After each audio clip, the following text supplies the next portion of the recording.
Okay, good morning. It's 9 o'clock on Tuesday, August 6th in Tuolumne County, and it's time to call the Board of Supervisors regular meeting to session, so we'll do that. And would you join me in the Pledge of Allegiance?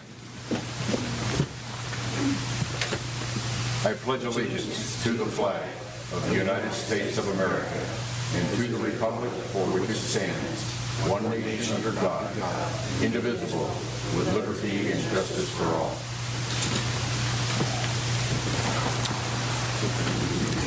Okay, it's oral communication time. The public may speak on any item not on the printed agenda. No action will be taken by the board. Good morning. Good morning. Good morning. I'm Sharon Marovich. I'm representing the Tuolumne Heritage Publications, which is a nonprofit California corporation. We were incorporated in January of 2011 by Bill Koffel, the late Dwayne McDonald, and myself, to publish fine quality books on Tuolumne County history. And since that time, we've added to our board Louise Steuben, who is a librarian, the librarian at Sonora Elementary School, and Charlie Dyer, who is your records manager at the Carlo M. De Ferrari Archive.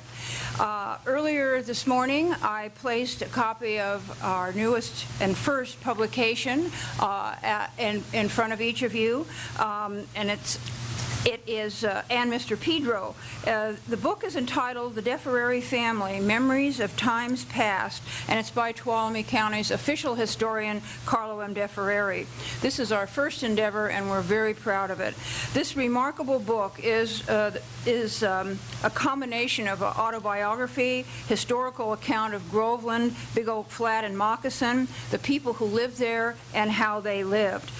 It's also the story of Carlo's courthouse years, the politics there, including a pistol-packing member of the Board of Supervisors, and of course the legendary Miller Sardella.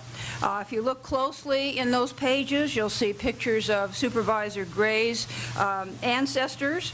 You'll also see Mr. Pedro's grandfather driving the steel in a drilling contest in Jamestown, and you'll see a very rare picture of the Sugg House, and this is rare because it's before it had its second story, so we know it was taken before 1880, and of course the Sugg House is owned by Supervisor Brennan's family. There's a chapter on the history of Carlo's late wife Harriet's pioneer family.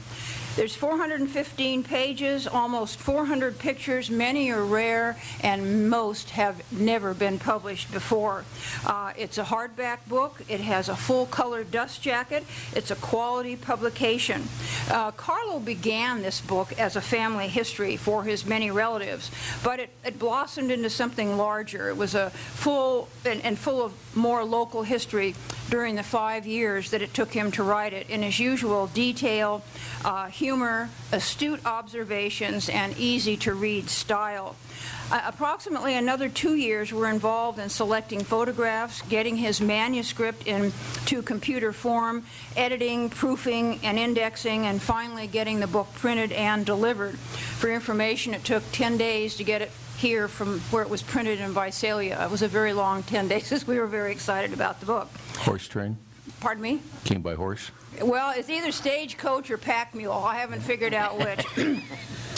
Anyway, many of these important phases of the book's production were undertaken by volunteers at the archive in conjunction with Tuolumne Heritage Publications. You, as a board, should be very proud of these people who gave the most precious gift of all, their time, and to make this book a reality. Some of them are here today, along with Carlo and Charlie and family members. Do you mind raising your hands and letting us know what our delegation is?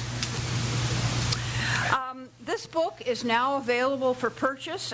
It's at the Groveland Yosemite Museum in Groveland. It's at the Mountain Bookshop at the Junction. It's at the Book Nook in the Tuolumne County Library on Greenlee Road. It's in Charlie's Books in Jamestown and the Tuolumne County Museum. We're going to have a book signing this Saturday, that would be August 10th, at Mountain Books from 10 to 12 in the morning. When Tuolumne Heritage Publications was formed, we designated the archive as the beneficiary of a portion of our profits not needed for new books. We look forward to making our first donation to the county. When people buy Carlo's books, they're getting a great book, and they're also helping the archive at the same time. And I think that ends my presentation. If you have any questions or any thoughts you want to share, Carlo's here, Charlie's here, and members of the board. First, I just want to thank Carlo for this effort. I know how many years that he's worked on putting this thing together, and thank all of you that worked with him to do it, because I know I'm going to enjoy it. Just the few pages I've looked at, it's wonderful. Thank you. And I would just add that, this is going to be a treasure for our county, and thank you for all of your effort. It's going to be a wonderful place to go and reference the history of Tuolumne County, and just thank you so much. I have to add my 2 cents. You know, Carlo, for those of you who may not know Carlo, he's a living legend. I know he's shaking his head. He doesn't like people talking about him. I've been going to Bear Valley, participating in music festival for years and years and years, and just this last weekend, a friend says, do you ever run into Carlo? And I said, of course. I said, you know, Carlo's down in his little office down in the archives working away on a book. And he says, send my best regards. He's a guy with old history. His name is Billy Gagan. And so he sends his best to Carlo, and I got to go find a copy of the book and give it to Billy. Buy it and give it to Billy, because he loves our county, and he certainly loves Carlo. He claims that Carlo is the only lawyer in the state of California that doesn't use a computer. Is that true? Thank you, Carlo. Okay, anybody else? Public comment time.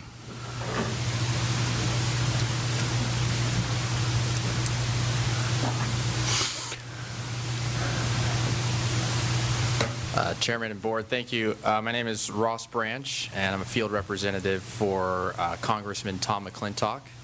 And just 2 announcements to make. I think the first one is the one that everyone should be aware of. At 2 o'clock today at the fairgrounds in the Sierra building, the congressman will be joined by Congressman Nunez for a hearing on the possible listing of the yellow-legged frog and Yosemite toad by the Fish and Wildlife under the Endangered Species Act. So this is a public forum. We do have witnesses, but it should last for about 2 hours, and it's just an opportunity for people to come out and hear not only from Fish and Wildlife, but from the members of Congress and the public. The other announcement is that from 10 to 12, I will be making myself available at the Tuolumne County Economic Development Authority. They have a little business room on North Washington Street. I'll be making myself available for office hours for anybody of the members of the public to come and talk to me about any issue they may have with the federal government. So if they've had close encounters with the federal government, or they wish to have close encounters with the federal government, I will be available. No appointments necessary. And just wanted to go ahead and let everybody be aware of that. And the office hours, we are doing monthly, and we post on our webpage. So I'm down here once a month making myself available. So just let you know that. But Thank you. Thank you. Is there anybody else who wants to make public comment?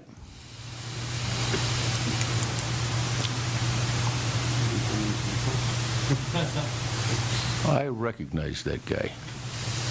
Morning, Chairman Hanvelt and board members. I'm Del Hodges. I'm here representing the Sonora Sunrise Rotary this morning. Some of you, if you've been around long enough, may remember that your board authorized Sonora Sunrise Rotary to develop a property owned by the county on Covey Circle for a dog park. Well, the park is substantially complete. We have 2 dog runs, one for small dogs, one for large dogs. We have a garden area with 17 raised beds. They're 4 foot by 12 foot each, and they've been assigned to gardeners. We've tried to get a cross-section of the community involved in the garden. We've had Girl Scouts, the Senior Center, Watch, Sonora Elementary, along with many individuals. We have a children's play area that's almost complete. We hope to finish it up this weekend. We have a peace pole and a parking area, and the Native Plant Society has landscaped an area. So on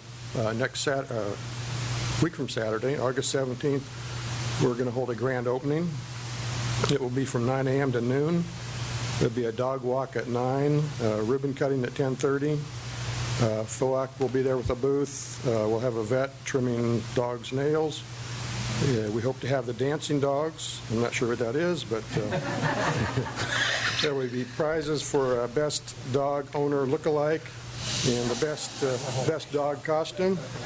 And we will serve hot dogs at 11 o'clock.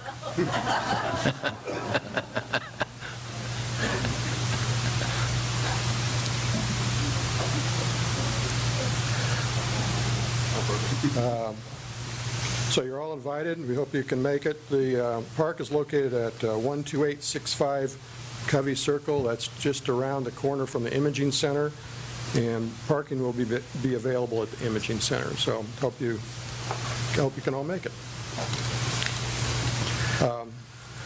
If you'll indulge me for just a couple more minutes, I'd like to talk on another subject. And I'm just speaking as a resident of Tuolumne County. I'm not here representing any particular group. But many times government employees are criticized for lack of effort. But sometimes they go way beyond and don't receive the acknowledgments or credit. I live on Via Serena, which is off of Campbell's Flat, which is off of Campo Seco. I'm not sure if you're familiar with that area. But a couple of weeks ago, we had some company. We decided to go to Jamestown for dinner. And as we went down Via Serena and stopped at Campbell Flat to make a turn, I noticed that there was a woman across the street trimming some brush alongside the road. I didn't think too much about it. We went to Jamestown, had dinner, and on our way home, and I don't remember the time, maybe between 6 and 7 o'clock in the evening, I turned on Campbell's Flat, and as I went down Campbell's Flat, I noticed a car parked beside the road where the woman had been trimming the brush. As we got closer, I could see that the trunk of the car was full of brush, that whoever was trimming this brush had stuffed it in the trunk of the car. As we got even closer, I saw that there was a man beside the road cutting the brush. As we got even closer, I realized that I knew this person. It was a county employee. It was Duke York. I stopped and asked Duke what he was doing. He said a resident in the neighborhood had called and voiced concern regarding the brush and how it limited visibility when entering Campbell Flat from her street. Duke felt that there was a problem, but that he could not send his road crew down, so he took care of it himself. Good job, Duke York. So, thank you. Thank you, and thank you, Duke York. Anybody else want to speak a public comment? My turn.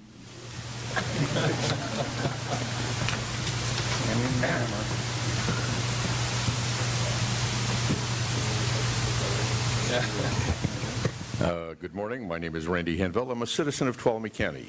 Members of the board and public, this is your last chance this year to attend the Bear Valley Music Festival, the premier cultural event in the Mother Lode. Some of you have shown up, and I have been able to greet you there, and we thank you, Mr. Pedro. You're the only member on the dais who has been there this year. Great concerts. We just had the Van Cliburn gold medalist there. Tonight is a chamber music concert paired with wine. Tomorrow night, the Delphi Trio is playing, and they are playing a free concert. So if you're a cheapskate and you just want to come to a free concert, you can come there. Thursday night is a Broadway night, and there's more classical Friday night, Saturday, and Sunday afternoon. So last chance, I hope to see you there. It's a great cultural event, and I promise you, you will not be disappointed. Thank you very much.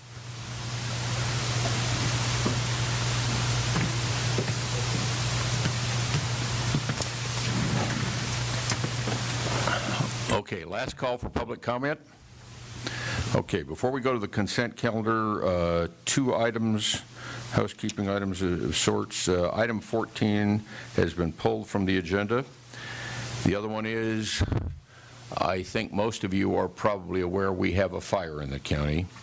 I talked to the forest supervisor, and she's going to try to have somebody here later this morning and to report on that fire. At that time, we'll take that message from them as though it were a public comment message, but we'll delay it until they arrive. They have ordered a Type 2 incident team in, and they're getting them set up now, but we expect the forest representative to be here about 10:30. So with that, thank you very much. We'll begin with the consent calendar and ask the clerk to read the consent calendar, please. Minutes of the meeting held July 2nd, 2013, finding that summary of ordinance numbers 3226 through 3229 were published. Resolution amending the Tuolumne County Youth Commission to exclude the 4 adult community members and rescinding Resolution 12-13. Resolution accepting the funding for the Emergency Management Program Grant and Homeland Security's grant program in the amount of $136,065 and $100,473 respectively. Approving the agreement with Margaret Gruhl for physical therapy services in the amount of $54,000 annually. Approving an amended contract between Amador Tuolumne Community Action Agency and Tuolumne County Behavioral Health Department for suicide prevention training, increasing the contract from $20,000 for a total amount not to exceed $70,000.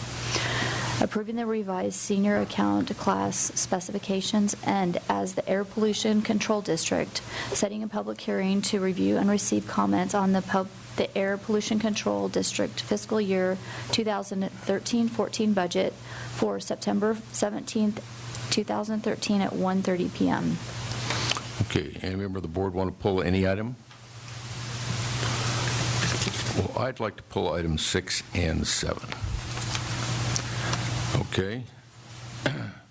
So, given that, I'd like to entertain a motion on items 1 through 8, except 6 and 7. I move.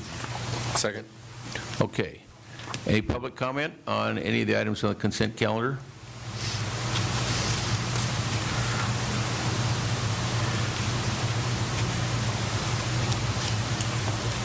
Oh, she doesn't. Oh, I thought you were speaking fast. Okay. If there's no public comment, then I'll ask the question. All those in favor of the motion signify by saying aye. Aye. Any opposed? Carried unanimously. Thank you. Would you read item 6, please? Consideration of approving an amended contract between the Amador Tuolumne Community Action Agency and Tuolumne County Behavioral Health Department for suicide prevention training services. Just like for the benefit of the public to understand, this is a suicide prevention program. The total amount is about $70,000, but we're adding $20,000 from the $50,000 it was. That's a 40% increase. What's going on? Good morning, Rita Austin, Director of Behavioral Health Department. Thank you for the opportunity to come up and speak to this issue. This is an amendment to a 2-year grant, essentially. This is that $20,000 was already expended in the previous period in time. The actual increase is for $20,000 to the suicide prevention. Previously, the group ATCA had implemented a program called Challenge Days, which was limited to a couple of schools for outreach, suicide prevention, development of skills with youth. Is that program was pretty limited in its scope, and we are looking from the perspective of the Mental Health Services Act, the need to really inform total communities and make community change and awareness for suicide prevention and stigma reduction. Therefore, looking at the limitations of Challenge Days, we refocused those funds into totality of the suicide prevention and stigma reduction. The program thus far in suicide prevention has a history of a number of different strategies for suicide prevention, training trainers, and then doing outreach to community members to train to recognize signs and symptoms of potential for suicide thoughts or activities. We find that most people who actually fulfill the action of suicide have not had contact with the behavioral health department prior to that action. So the importance is to get out to the community, train community members to recognize those signs and symptoms. Thus far, in addition to the trainers, there's been almost 90 people that have received the training. We are hopeful that that impact will make a difference to help people recognize this is not a stigmatizing condition. People become desperate. There are actions that people can take. There is a process of being able to approach people and get the assistance that they need. Okay. Any questions? Simply, it was an increase of scope of the contract. In other words, they're going to do more, and that's why they need more money. Yes. All right, thank you. Okay, any other questions? Chair to entertain a motion. Yeah, I'd move on the recommendation. Second. Okay, any public comment? All those in favor signify by saying aye. Aye. Any opposed? Carried unanimously. Thank you very much. Let's read item 7.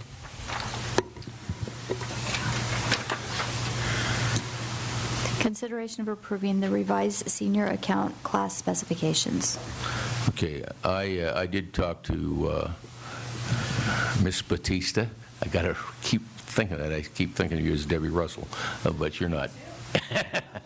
I've talked about this, but I thought it important that we make public what's going on here and why we're doing this, because I think it's a very important reason. So if you just explain what you explained to me, I'll be happy.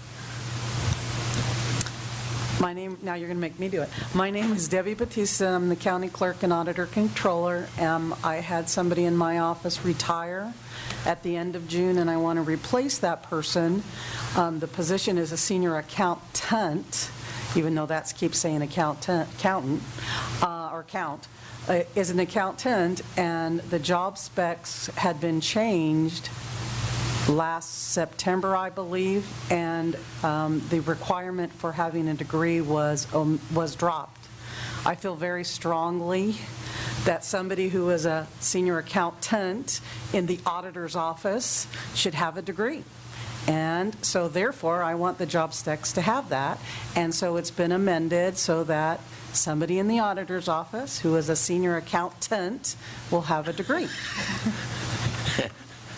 Is that how you pronounce that word? Accountant. Thank you. Did you want equal time? No, I did not. Okay. Okay. Any comments, questions? Well, thank you very much. So in that case, I'll ask for the motion. I move on recommendation. Second? Second. Okay. Motion by Supervisor Rotifer, second by Supervisor Gray. Any public comment? All those in favor signify by saying aye. Aye. Any opposed? Carried unanimously. Thank you very much. We'll go to item 9. Consideration of approving certificates of recognition for Stephen Wyman, Justin McCulloch, and Wesley Portlands for attaining the rank of Eagle Scout. Members of the board, any comment? Is there? Okay, then I entertain a motion.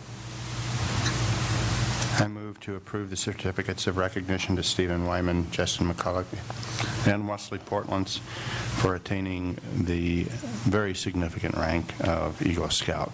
Second. Okay, motion by Supervisor Rotifer, a second by Supervisor Brennan. Is there any public comment? Just one from me, then. This is amazing in my mind.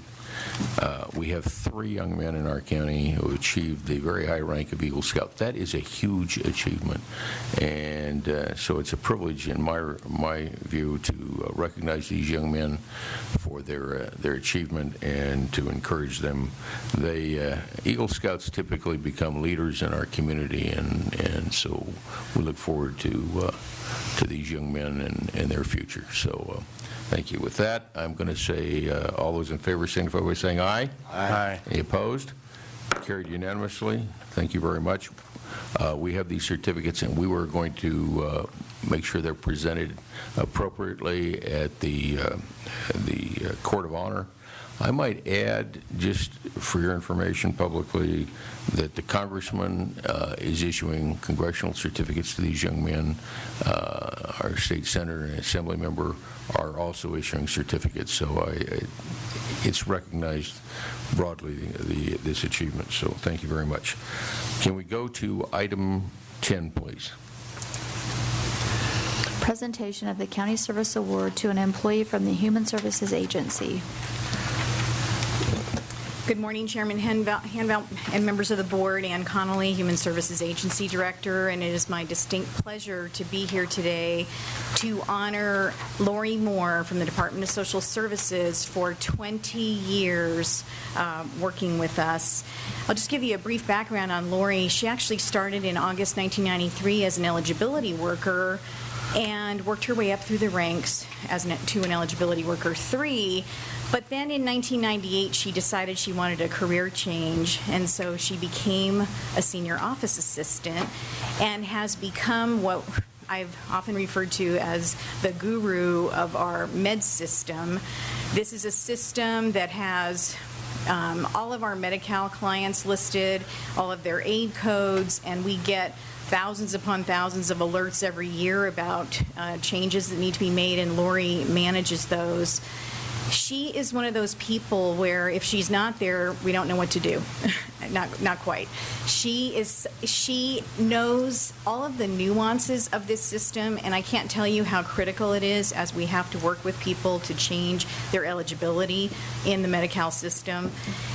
She does all of our forms, and since we all work for government, we know what that means. There are numerous changes to our forms, and it is critical, especially in Department of Social Services, that we keep those forms updated.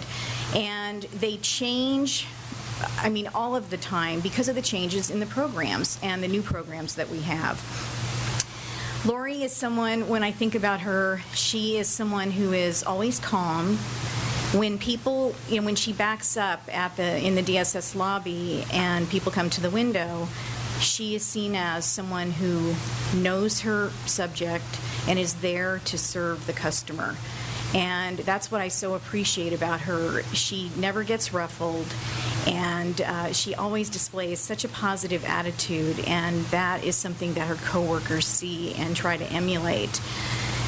She has a very important job within the agency, and honestly, I hope she's here another 20 years. And I think some of her coworkers would say the same thing.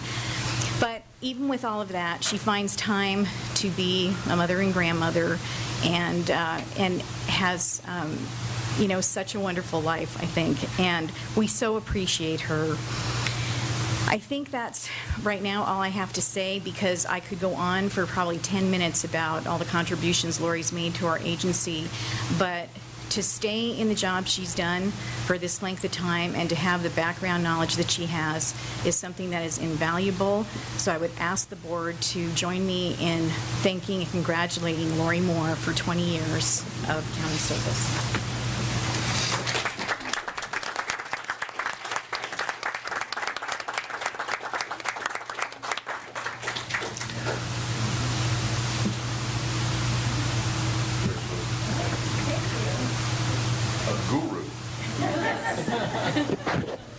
It's always nice for the rest of us to hear from a guru. We'd like to offer you this opportunity to say something. A guru in 20 years, you realize you've made yourself indispensable. You do. Okay, well, thank you for 20 years of service. And please, the guru is not going to speak today.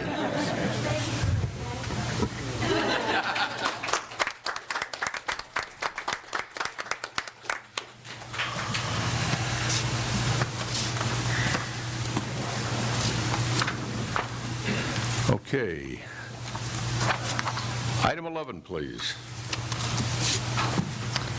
Consideration of approving a non-qualified 457B plan custodial account agreement and service agreement with Fidelity Management Trust Company, thereby expanding the number of institutions available for county employees for making self-directed retirement investments.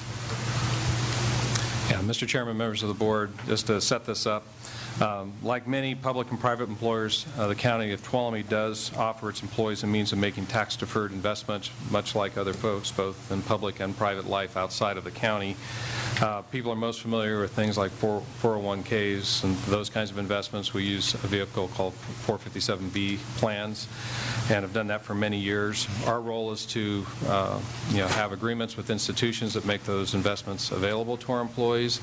The employee's role is to decide how much they want to invest with which of those firms and which of the instruments that those firms offer. On the bottom of your first page of your memo, it outlines the different firms that we currently make investments available through and how many employees invest through them currently. About a year ago, John Freer with Freer Financial Services expressed a desire to offer his advisory services in association with Fidelity Management Trust Company, or Fidelity for short. On April 22nd, this matter was heard by your the board's Finance Committee, and the Finance Committee recommended that your board go ahead and approve these agreements, subject to working out the details with County Council. And I really want to go out of my way to thank Sarah Carrillo, I'll get it right, and Mr. Freer for their diligence in working that out. So staff wholeheartedly recommends approval of these agreements. And again, kudos for Sarah's hard work on that. And we do have Mr. Freer here who can talk a little bit about what Fidelity will offer and what his firm can offer in association with it. Okay. Thanks, Craig. We've got a few things we're just going to give you handouts.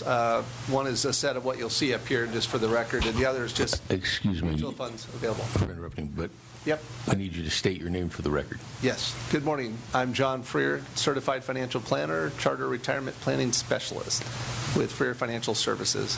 I wanted to introduce Sarah Schlentz, who's here on my right, and Susan Clunas seated back here. We're all with Freer Financial. Our office is here in Sonora. I'm going to just run through this really quick. 2 minutes, I promise.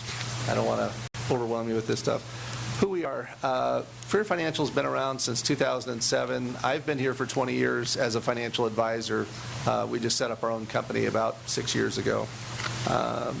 We have over 70 years of experience. We don't want to tell you who has the most, but we've been here a long time. And obviously you can see me. Licensed since '92. Again, 20 years as a financial advisor, 15 years in banking as senior management of a bank. So I lent money in the past and all that. So 35 years of dealing with people's finances. I am a CFP, as I said, since 2003, and also a charter retirement planning specialist. So just additional training in specifically what we're talking about, 457 plans, 403Bs, all of those types of things.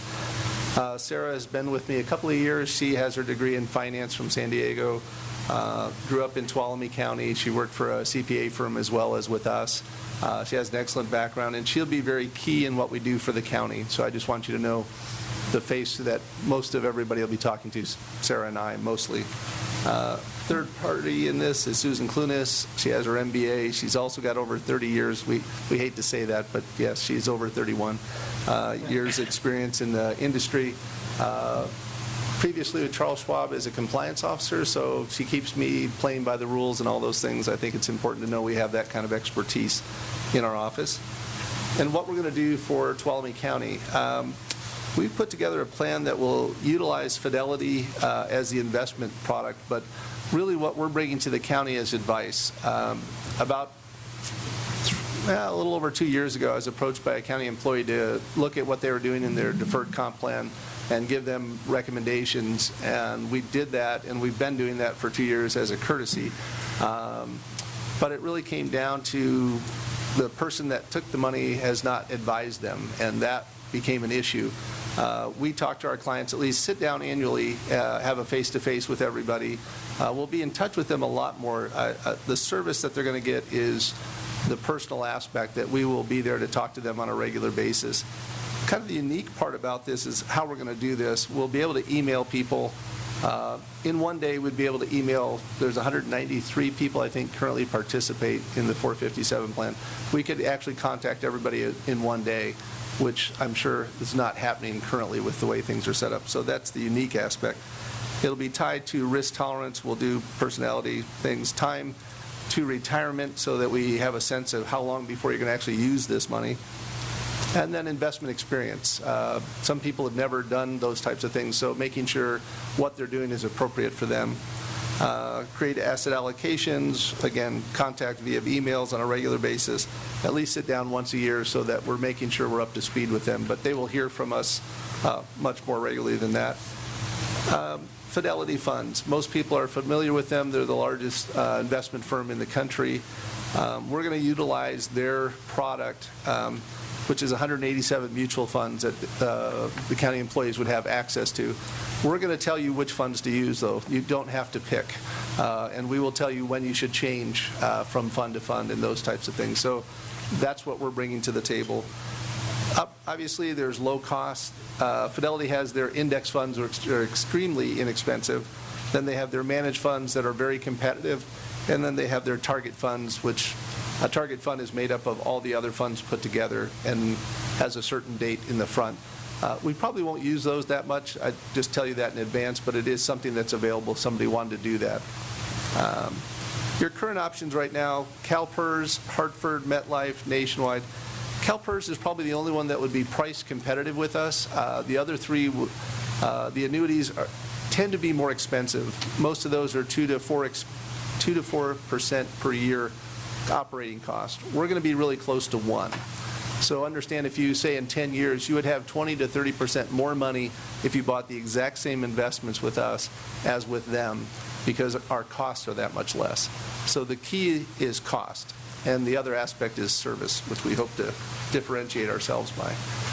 If you have questions, I'm happy to go over that, but I really wanted to keep this brief. But if you've got questions, I'm happy to answer them. Any questions, board? Let's ask if the public's got any questions. Anybody out here? We can answer them. I think we're good. Uh-oh. Yeah. No, that's not a question. Oh, that's not a question? No. But I'd gladly turn the mic over to her.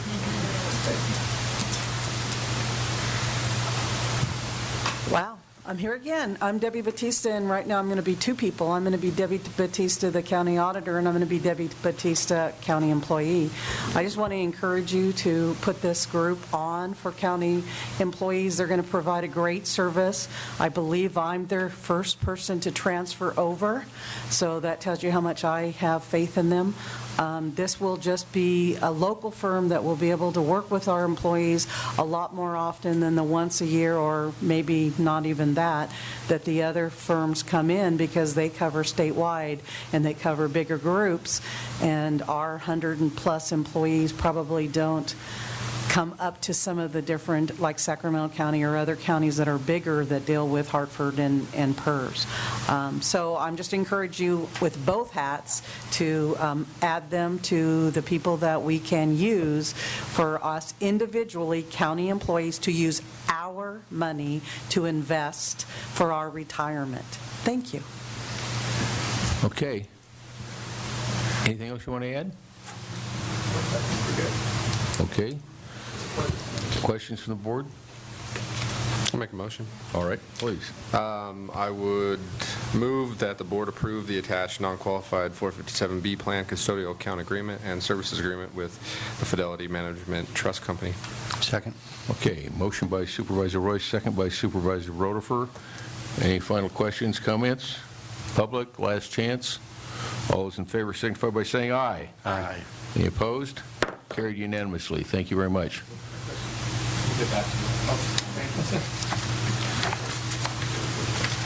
Okay, item 12, please.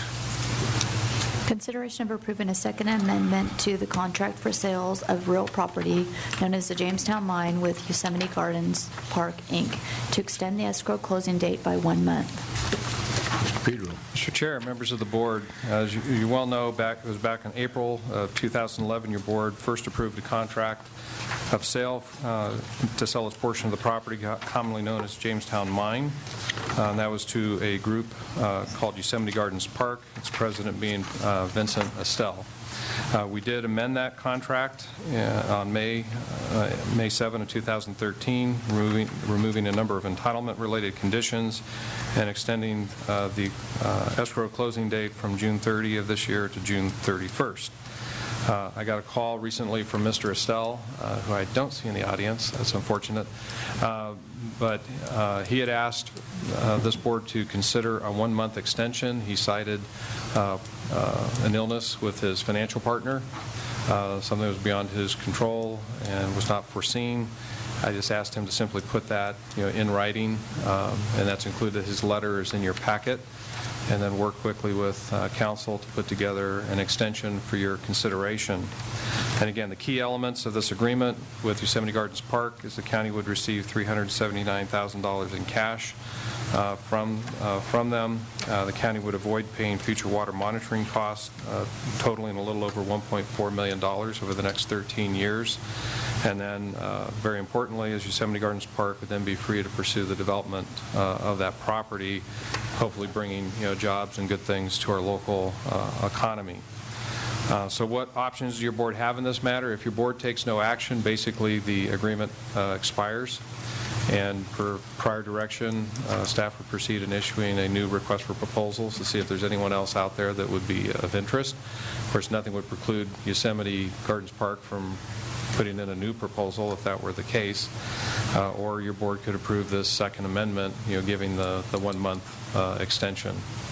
So this is packaged so that your board can approve the second amendment, which would extend the time period to the end of this month, if that's the board's choice.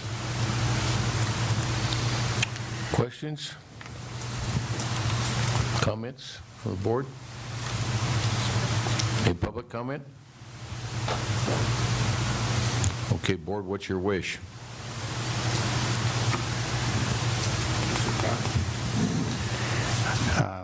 Does the board have the option of extending the escrow period for some other amount of time other than that requested? Certainly could. I don't know if that'd be acceptable to Mr. Estelle. He did say in his letter 2 to 4 weeks, but when I asked him, what do you need, he was saying the 4 weeks would be his preference. But it's up to you. I just don't know what would be acceptable to him. I believe, for the public record, that when we approved the First Amendment, there was widespread agreement on the board that there would be no extensions. Is that correct? That was my understanding. Supervisor Gray? Yeah, looking at how much time we have invested in this already and looking at the short term that he's asking for, it would seem it would be okay with me to extend it for no more than 30 days, but certainly not beyond this, and saying that this is the absolute last and final extension. Anybody else? Supervisor Royce? Just an idea. I agree with what Supervisor Gray is saying. There is a substantial amount of time that has been put into this up to this point. And then just an idea. Would it be possible to require an additional deposit, non-refundable deposit, just to show good faith on the purchaser's part? Say like $5,000 or something like that. It's fairly small relative to the overall price, but shows that commitment. You could. Again, I don't know if that would be acceptable. I'm looking down at council. Could we do that the way this is agendized? Right. Well, it's agendized simply to accept the extension. If the board wants to maybe have some sort of further negotiations, we could continue this matter to later. The 20th, the next board meeting, if that's your intent, or possibly extend the contract only to the 20th so that you can actually have him present. I think you have different options. 30 days, he has to come up with it all. Is that correct? That's correct. It has to have everything in here within 30 days if we choose to extend that. So I don't think, although I like the idea, I don't think that the extra $5,000 is going to be any motivation, because he has a greater motivation of the almost $400,000 that he has to come up with. So, like I said earlier, last and final, no other extensions. This is it. It has to be done. I would agree with Supervisor Gray, and then we would be minimizing future, potential staff time also. I like the idea, but 30 days, I think, it has to be very clear that it is the last and final extension. Anybody else? I would very reluctantly support the extension as requested, but I want it very clear that there will be no more extensions. And I would agree. So is that a motion? That is my motion. I'll second. Okay, a motion and a second. Any public comment? I would like to say that I'm disappointed in Mr. Estelle. He seems to be dragging us out on this thing, and he isn't even here to support his own request. So I'm disappointed, and I agree with the motion. I will support it, but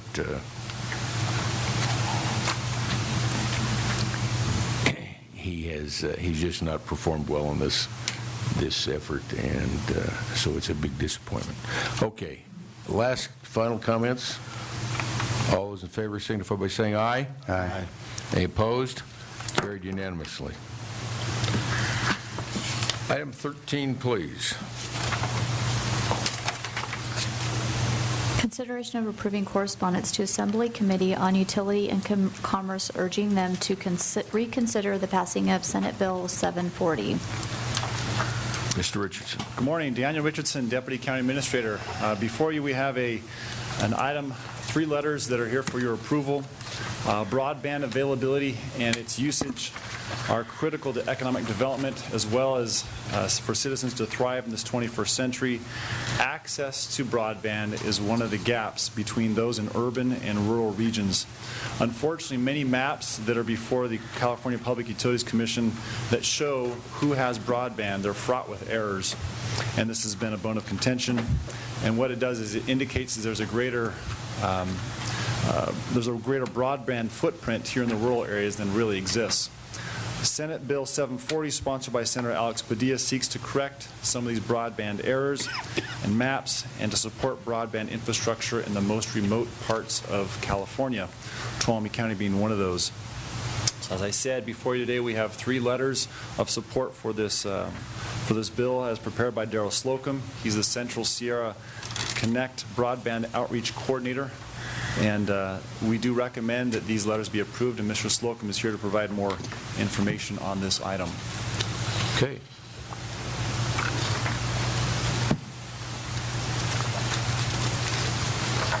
Thank you, Daniel. I'm Darrell Slocum, and as Daniel mentioned, I am the outreach coordinator for ATCA's Central Sierra Connect program.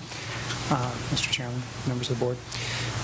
Daniel really made the case, and we've had conversations in the past, so I don't think I need to review the void that does exist in our area as it pertains to broadband coverage. What I would like to discuss is the history of the bill up till now, because this bill has been moving around for some time.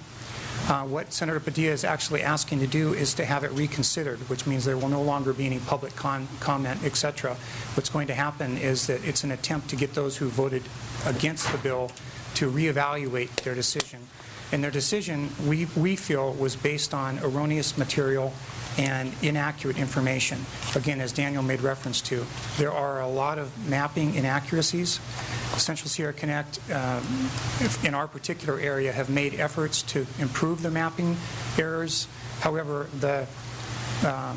those that are responsible for the errors or those that have errors in their coverage in our particular area haven't been incentivized to the point yet where they're willing to correct those errors. In my belief, it's a lot of time and effort, and there's no return from them. Not only that, but at the same time, their marketing efforts nationally are based upon what percentage of the population they can say they cover. And so to me, there's somewhat of a disincentive for them to take away any indication that they don't have coverage in a particular area. Our rural areas like the Motherlode region are the ones that suffer as a result of that. What we're trying to do is to support SB 740, which will get some additional CASF funding put back into the pot so that potentially any internet service providers who have an interest in building out infrastructure in our area could apply for that funding and use that as a form of capital to help them pay for improvements to our area. There are no guarantees that we would get any of that money, but by having SB 740 approved with the additional funding, it will create the possibility of applying for that funding. As a result of that, we at Central Sierra Connect strongly suggest that you request that you sign the letter and email that out today. Unfortunately, we have a very short time frame, and we need to get that documentation out so that those that are making the decision and will be re-voting have that information available to them. Any questions? Questions, Mr. Slocum? Who are the providers, current providers in Tuolumne County? There are quite a few internet service providers in Tuolumne County, both from large providers like Comcast and AT&T to small rural providers. Most of the mapping problems that exist are the responsibility of the larger providers. What percentage of our county population, not area, we have large portions of the area that are not, but what percentage of the population truly does not have access? Well, I'm going to clarify the definition of access, because for the purposes of the funding, it's not just unserved, it's underserved, which means that the broadband connection that exists does not meet the standard of being a high-speed internet connection. The estimates that we have through the surveys and mapping that we've done indicate that upwards of 10 to 15% of the population in Tuolumne County is in unserved or underserved areas. So it's a significant portion of our county population. I was surprised it's that small. Well, again, the information is, we're compiling it all the time, and there are still a certain percentage of people that aren't in the statistics because they're not currently using the internet, meaning they don't have dial-up or any other internet option available to them, so they're not showing up in the statistics at this point. Oh, so if they don't have it available to them, they're not counted in that number? Correct. Oh, okay. Well, then that really was my question. How many people, do you have any idea how many people there are in that? We estimate that would take the number up closer to 20% of the population. Okay. Do you consider satellite an option? At this time, the satellite providers are a classic example of overpromising and underdelivering. Typically, what and overpricing too, I might add. And providing caps. Again, with today's internet usage and the increased use of streaming and other high bandwidth activities, having a cap on your internet usage is paramount to not having adequate internet connection. Okay. Any more comments? Any public comment? Randy, I have a comment. Oops, I'm sorry, I didn't see it. That's okay. Go ahead. Yeah, I just, I'm glad you talked about the population that doesn't have access at all, because we discussed this quite a bit at county schools, and the importance for, we have so many students in this county that cannot do the work they need to do at home because they simply don't have access. And so I support this. Just, we really need to enhance it. I'm glad you made that comment. It's not just doing the work. It's in today's educational environment, the instructors do, the way they communicate with the parents is through the internet, or through the portal, etc. Absolutely. So it's a huge disadvantage to not have internet access. Okay. Thank you. Any public comment? Okay. The chair would entertain a motion. I'd move on the recommendation to send a letter to... Second. Okay, motion by Supervisor Brennan, second by Supervisor Gray. Any final comments? Public? All those in favor signify by saying aye. Aye. Any opposed? Carried unanimously. Would you come back and report occasionally on how we're doing on this thing? I think this is absolutely essential to our community. Absolutely. Thank you. Okay, we skipped item 14. It's been continued to another date. Pulled from the agenda, so we will go to item 15, please. Consideration of approving correspondence to Calaveras County providing comments on its comprehensive general plan update. Ms. Shane. Good morning, Mr. Chairman, members of the board. I'm Bev Shane, Community Resources Director. Calaveras County has undertaken a comprehensive update of its general plan. As part of that process, they are asking for input from interested parties.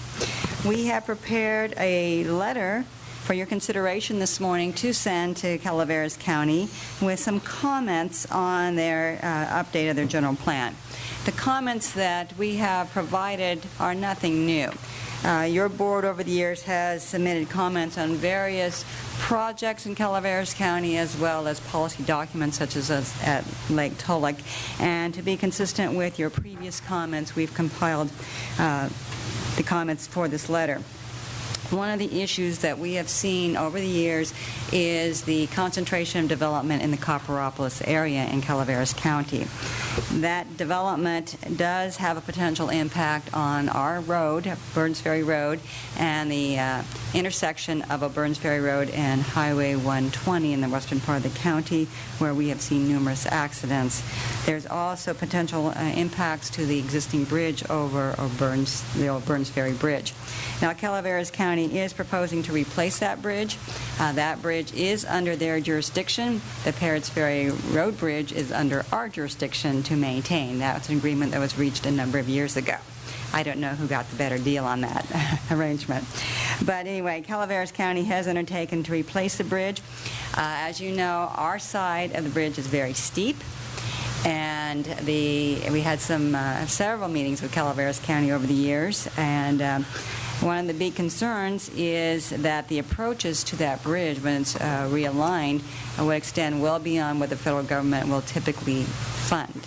So the local jurisdiction could face a very large cost. And we have advised Calaveras over the years that this has not been a high priority for Tuolumne County and that we do not have any funds to commit towards the replacement of that bridge. We reiterated that in this letter. We also note, again, the concerns of Burns Ferry Road, and also recognize that we do share New Maloney's Reservoir, which is located between our two counties, and that we recommend that Calaveras County include policies in its general plan to work with us as we address issues such as setting minimum lake levels for New Maloney's based upon concerns of what may happen with the Delta plan as it moves forward. We also have included some language in this letter concerning Lake Tulloch and the fact that we provide a lot of services at Lake Tulloch. We are the only public access recreation area on the lake, the Tuolumne County Marina, and that is used to the point of being overcrowded on holiday weekends. Our Sheriff's Department obviously provides boat patrol service on that lake, and I'm sure you've heard from them about the increasing difficulty in providing that service because that lake is at capacity on many weekends of the year. It's a small lake, but it gets a lot of use, and Calaveras County's plans over the years have included increasing increasing the number of homes in that area, so that increases potentially the number of users of the lake. And finally, we do have residents in our county who use Lake Tulloch for their domestic water supply. So we have included some language about protecting the water quality of Lake Tulloch as future development occurs on the Calaveras side. So with that, Mr. Chairman, I'll be happy to answer your questions, and we do hope that you will support sending a letter with these comments to Calaveras County. Questions or comments of Ms. Shane? Well, yes. Comments, I guess, more than questions. If anything, Ms. Shane, I would make some of our comments in this letter stronger. On two separate occasions, I've had occasion to visit with the residents at Blackjack Estates, which is the bulk of our residents on Lake Tulloch, to say that they are somewhat displeased with the you said it's maxed out. That wasn't your term, but their term would be overcrowded, especially some of the bump parties that occur at the resort.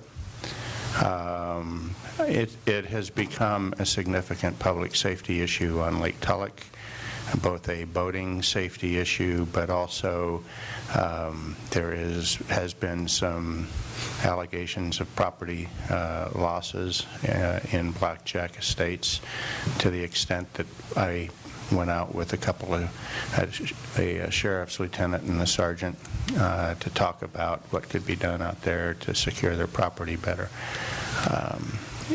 We do share law enforcement responsibility on the lake, and I have a great deal of concern with any future additional growth on that lake in terms of additional housing and things like that.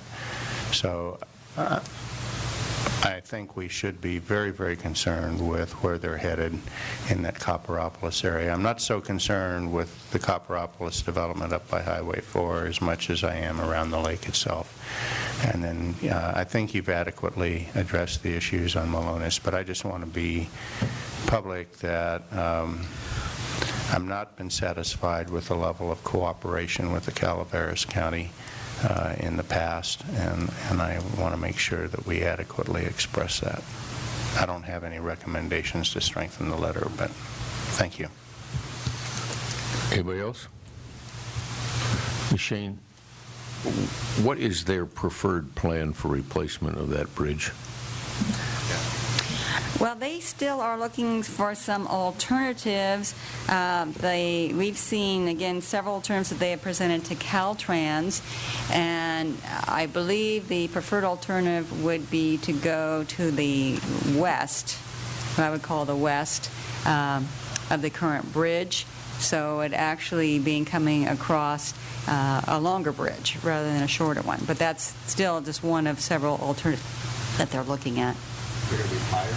It would be higher, definitely a lot higher. My understanding is it would actually be up the river by maybe a quarter to a half a mile, and it would go from the lava cap to the lava cap. That's another alternative. Again, they start out with about 15 alternatives. Yeah, they still have about 3 on the table. I think the preferred one right now is 12 is the number. I'm not sure. Maybe Duke can... Yeah, Mr. York has attended some recent meetings on that issue.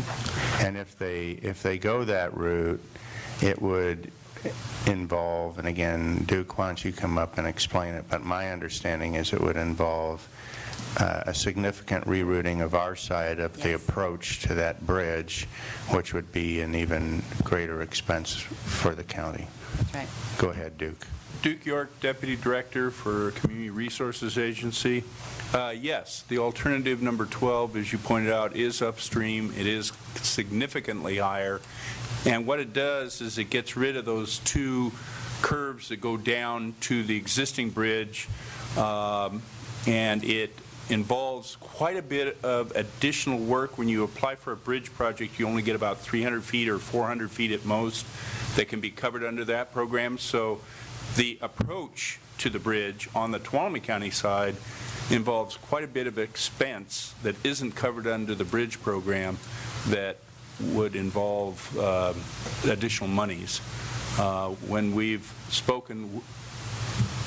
talked to Calaveras County on that, the only funds we had at the time were funds proposed under a subdivision on their side that was $975 per lot. It was something that was settled, but that subdivision has never developed, so we really don't have any money in that fund currently. Okay, any more questions? Any idea how much money they're talking? They would ask us for? Millions. No. Without knowing the alignment, they really don't know the costs, and since they haven't reached an agreement yet on that alignment, there's really no way of knowing the costs. They did some preliminary estimates, and we would be looking at millions of dollars on our side of the bridge. Yeah. Again, as Duke said, it depends on the actual alignment, but that was the preliminary estimates. My own feeling is there's a lot higher priorities in our county. Yeah. The bridge program, I think the way it's funded on that particular bridge is 80% is covered by the program, and 20% has to be put up by the 2 counties. And then we have that extra length of approach. So you have the 20% cost plus that extra length of approach that would fall upon the county. Okay. Any further comments from the board? Public? Okay, the chair would entertain a motion.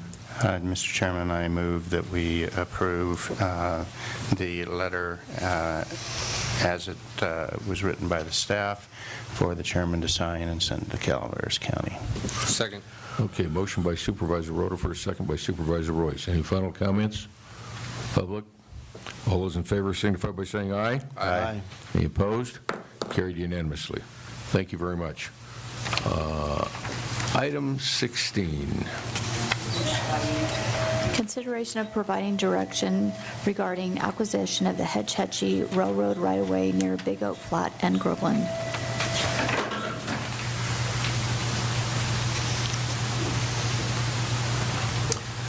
Good morning. I'm Duke York, Deputy Director, Community Resources Agency, Roads Division. I'm here today to present to you a proposal about acquisition of a portion of the Hetch Hetchy Railroad right-of-way. Give you a little background on this, which goes back quite a ways. 1913, the Raker Act was adopted, wherein City and County of San Francisco made a proposal for the construction of the Hetch Hetchy Dam site. After the passage of that act, the City and County of San Francisco was proposing to build a dam in the Hetch Hetchy Valley, known as O'Shaughnessy Dam. The site was high in the Sierras. It was very remote. And in order to get the material and manpower and everything they would need to build that facility, which is a combination water and power system, they built a railroad and started the railroad in 1915 and finished the railroad in 1918. Subsequently, the dam and power facility was constructed, and as part of that railroad, they did acquire the Hetch Hetchy Railroad right-of-way. And on January 30th, there was a letter sent to County Administrative Officer Craig Pedro from Gary Mello asking us to consider pursuing that Hetch Hetchy Railroad right-of-way. They do currently have a sewer line in that easement, and they wanted us to consider pursuing that. There has also been a project called the Yosemite Gateway Plaza and Way Station Road, and that's a mixed-use project, commercial development. It involves developing hotels, 350 guest rooms, 100,000 square feet of retail business, 3 restaurants, gas stations, mini-mart, movie theater, a 10-lane bowling alley, an arcade, and indoor water park. I'm going to take a moment and step away from the dias and kind of point these features out. This is the Yosemite Gateway project today, and the railroad right-of-way is the colored strip, and you have maps in your packets that show this.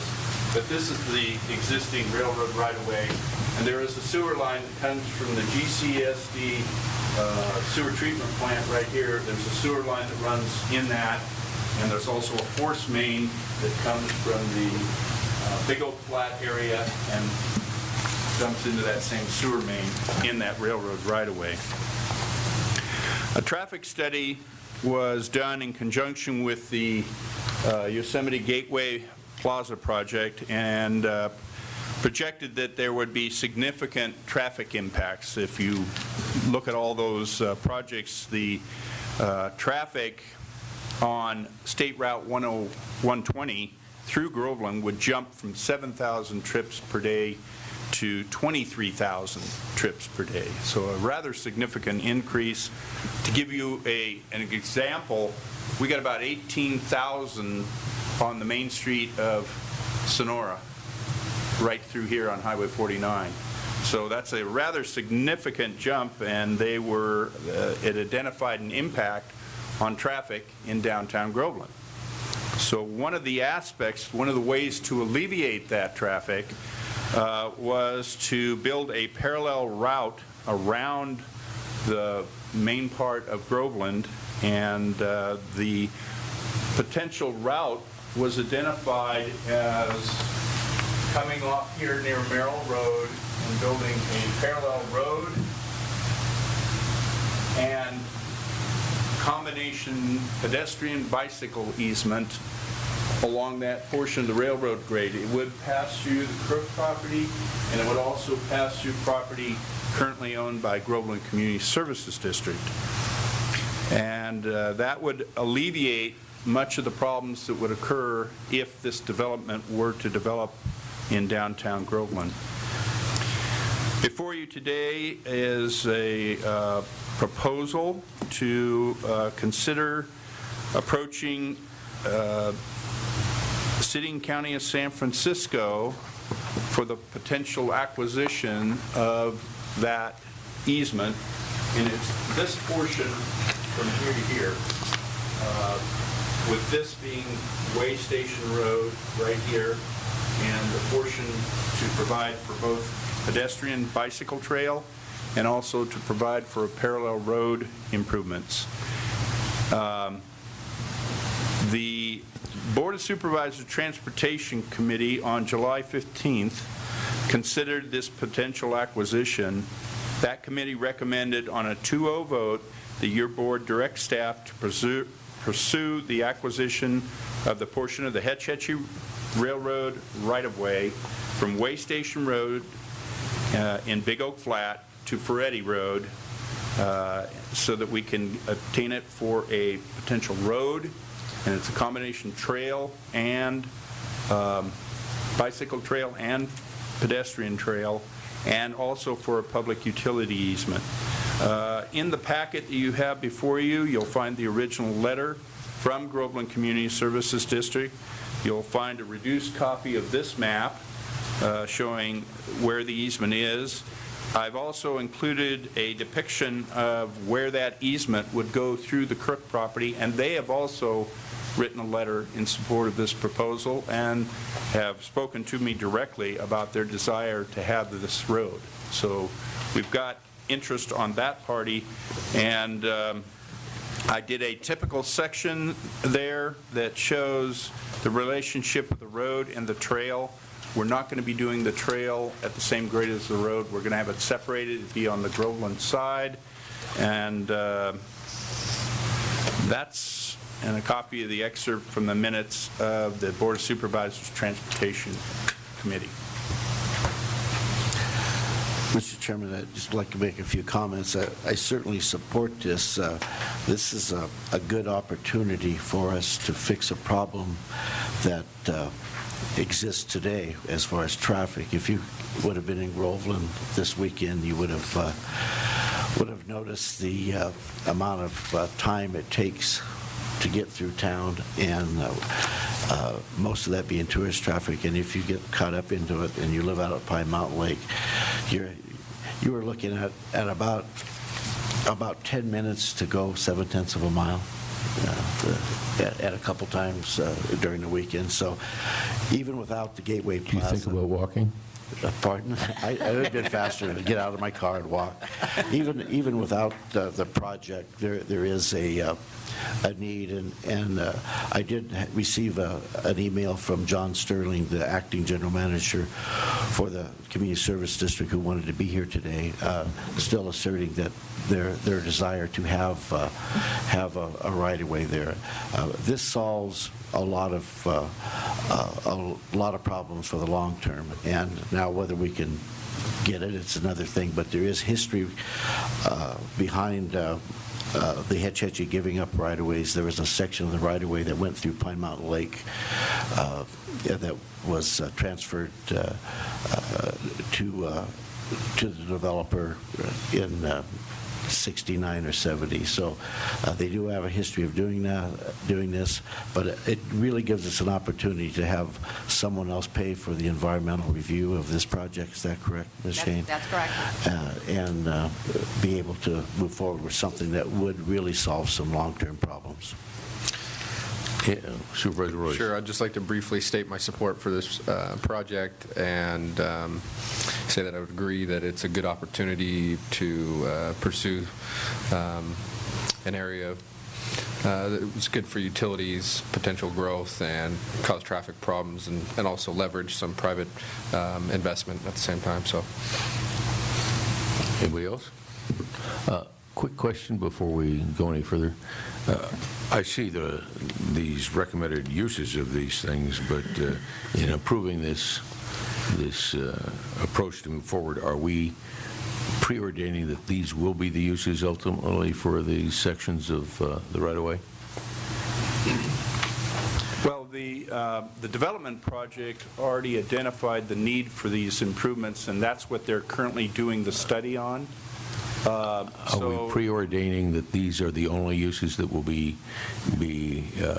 use of this thing, or we have options for other things? The right-of-way is a good thing. I just don't want to how shall I say, tie us to any future uses particularly, and leave the option open for the best interests of the Corval and Big Oak Flat area. I think once we acquire it as a public easement, we can use it for anything we okay, want that's to. the answer to the question. Thank you. That's all I needed.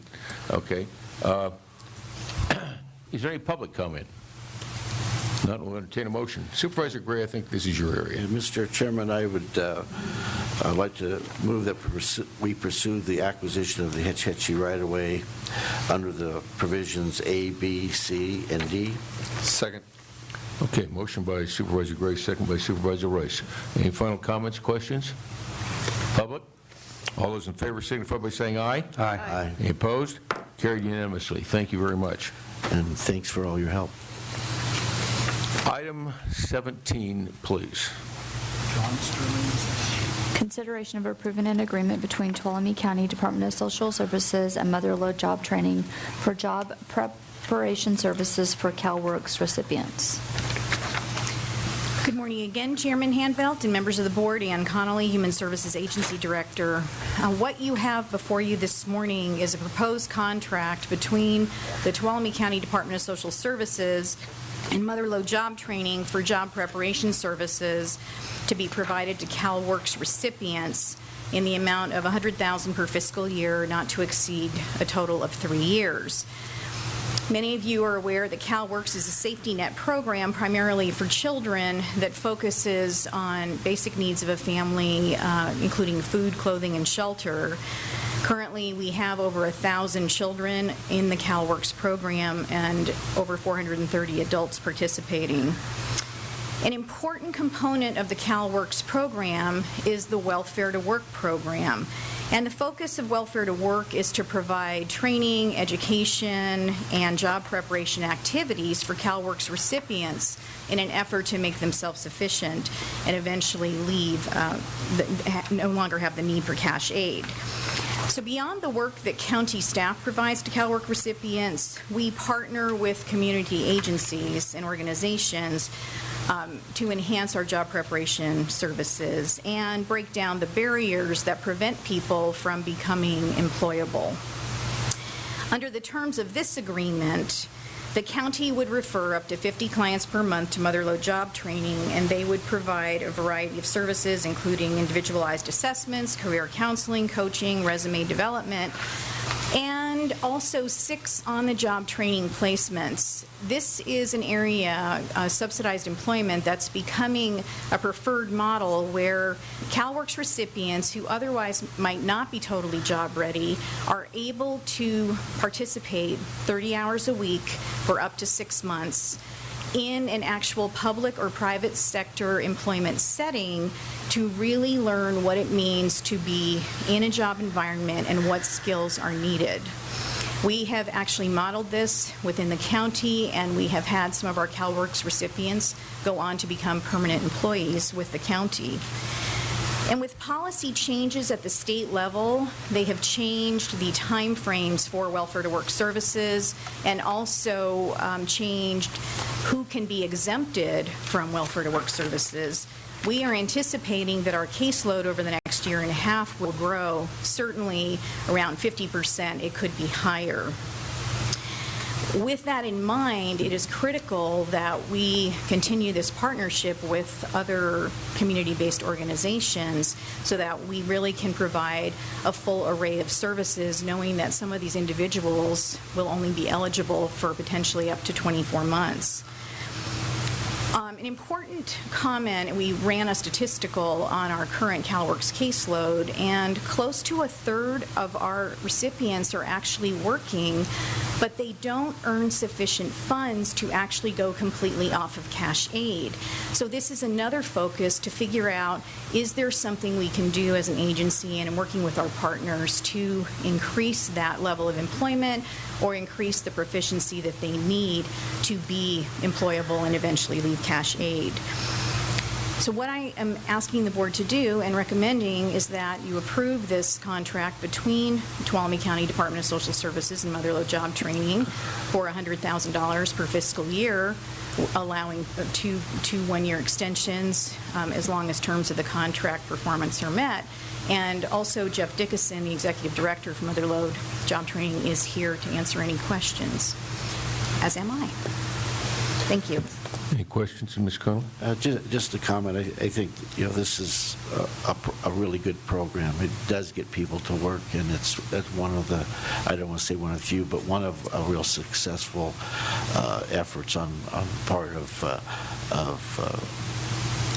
the county to help people get back to work instead of being paid and not working. It just really makes sense. Any other comments? How successful is the program?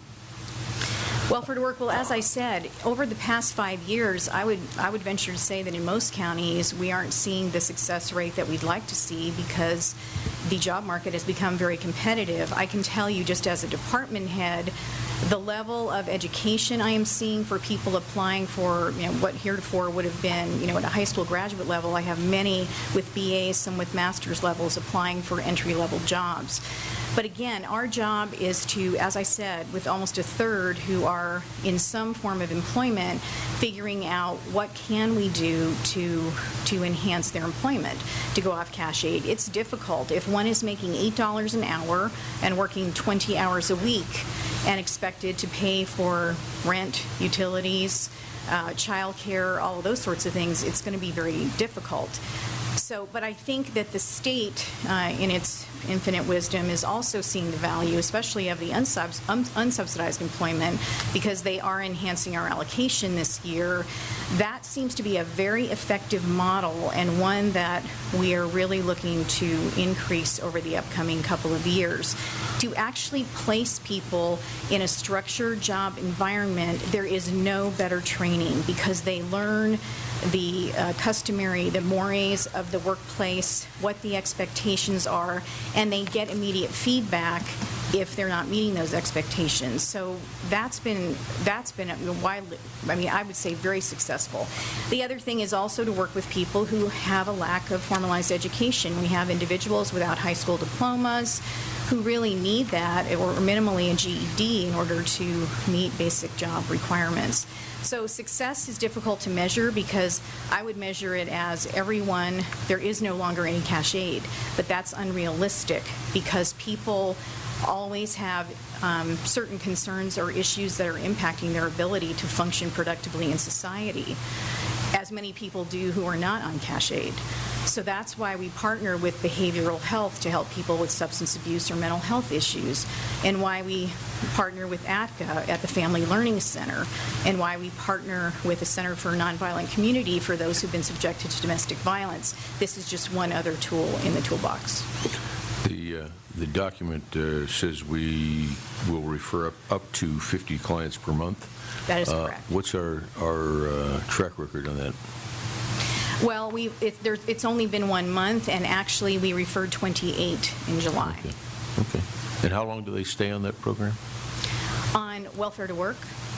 On this program with Mother Lode Job Training. Well, that would be dependent on the actual case appraisal and assessment, so the need would change. It's individualized. Okay. So it's hard to say. Some people could be job ready in a matter of 30 days. Others may take a far longer period of time. Okay. Okay. Any further questions? Public comment? Chair will entertain a motion. Mr. Chair, I move that we approve the agreement between Tuolumne County Department of Social Services and Mother Lode Job Training for job preparation service for CalWorks recipients in the amount of $100,000 annually. Second. Okay. Okay, I got a motion by Supervisor Gray and a second by Supervisor Rutherford. Any final comments or questions? All those in favor signify by saying aye. Aye. Any opposed? Carried unanimously. Thank you very much. I think we'll take a 10-minute break. We'll come back. We'll do reports. Hopefully the Forest Supervisors representative will be here by then and give us a report on our fire. So we'll return at 10:35. Thank you very much. 323.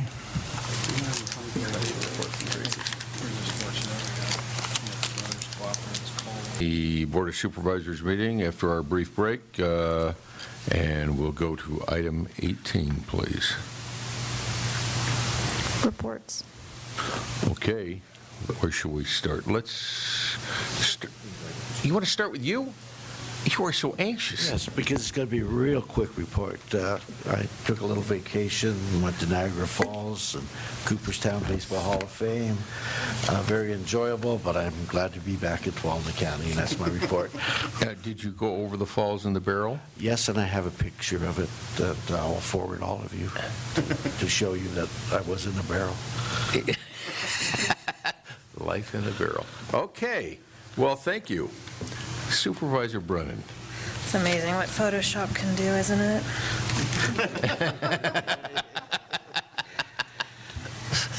The only thing I'd like to report on is July 22nd, I attended a SOPA review with Supervisor Skalski with the Forest Service and looked at some of their upcoming projects. But most importantly, I just look forward to a lot more dialogue on how we're going to improve our coordination between Tuolumne County and the U.S. Forest Service. So look for future updates. And I, too, enjoyed a few days out of the county in cooler weather over in Monterey.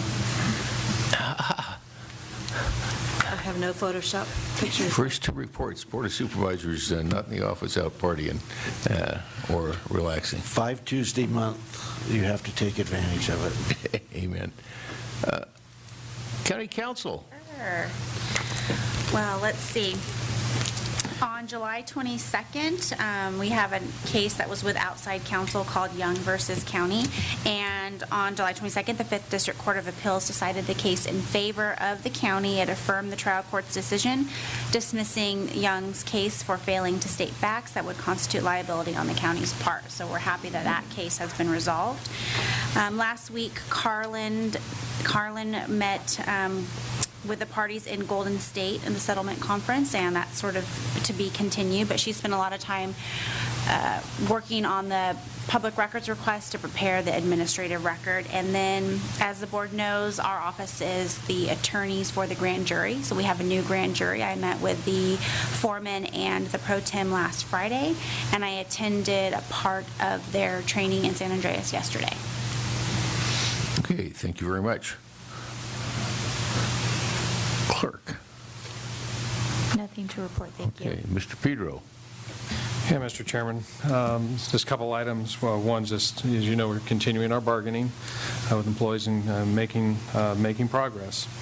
I think other board members will probably comment about what we're doing to pursue jail funding, everything from SB 1022, revisiting AB 900 funds, et cetera. I do want to say I know that Mo Frank, my office, is working very hard and closely with Under Sheriff Pooley and their jail commander as well. in both the repairs to the jail, but also looking at preparing for a grant application, for SB 1022 funds, and that seems to be going very well. I did have a meeting with Susan Skowski as well a couple of weeks back to talk about the memorandum of agreement and the protocols for actually implementing that. I've got rough notes that I typed out. We actually sat in the conference room for about 2 hours, banging this thing out together, creating as we go.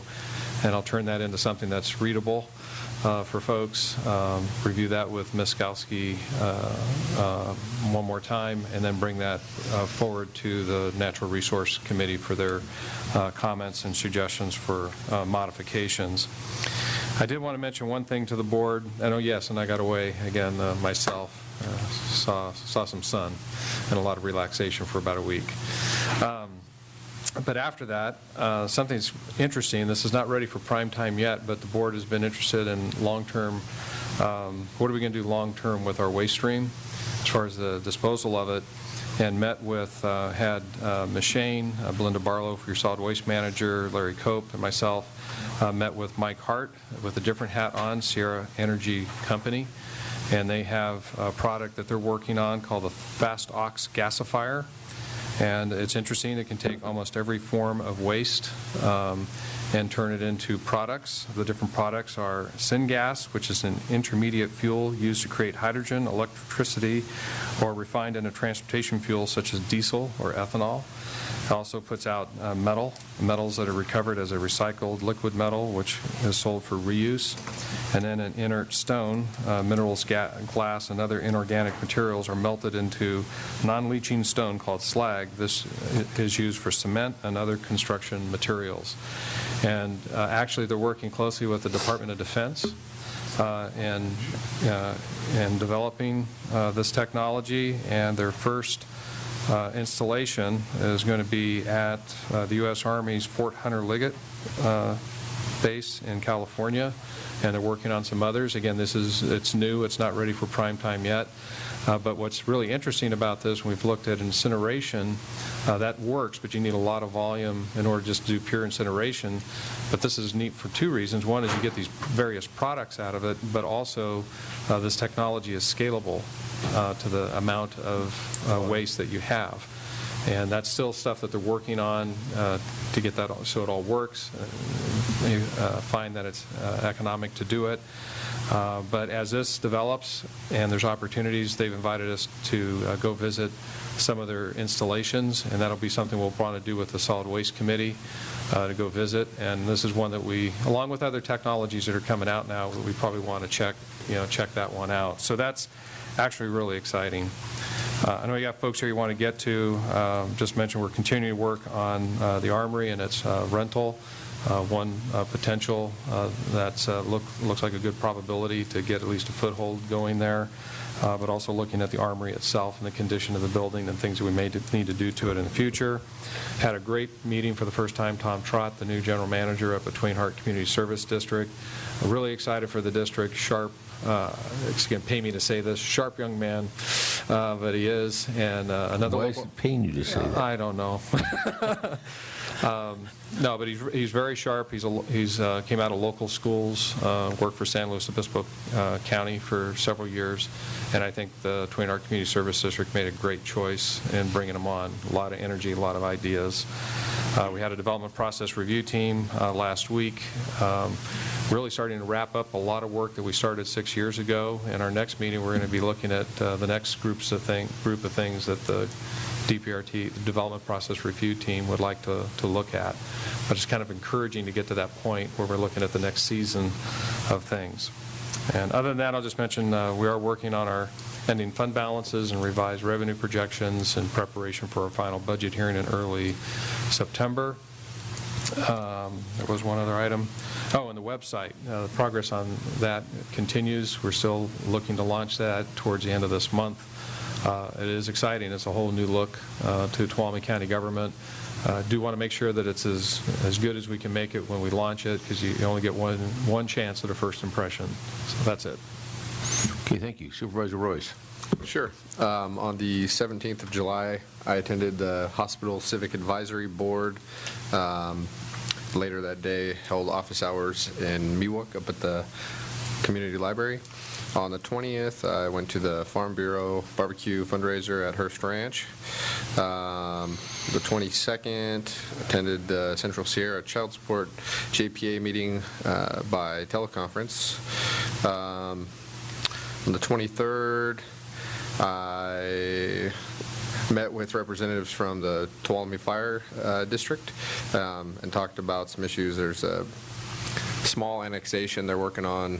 There's a little island within their district boundary that is not part of their district, and the people have problems with insurance. And apparently they're trying to clean that up, so I'll be supporting them in that. And I think Mr. Pedro has also helped them look into that, what they need to do.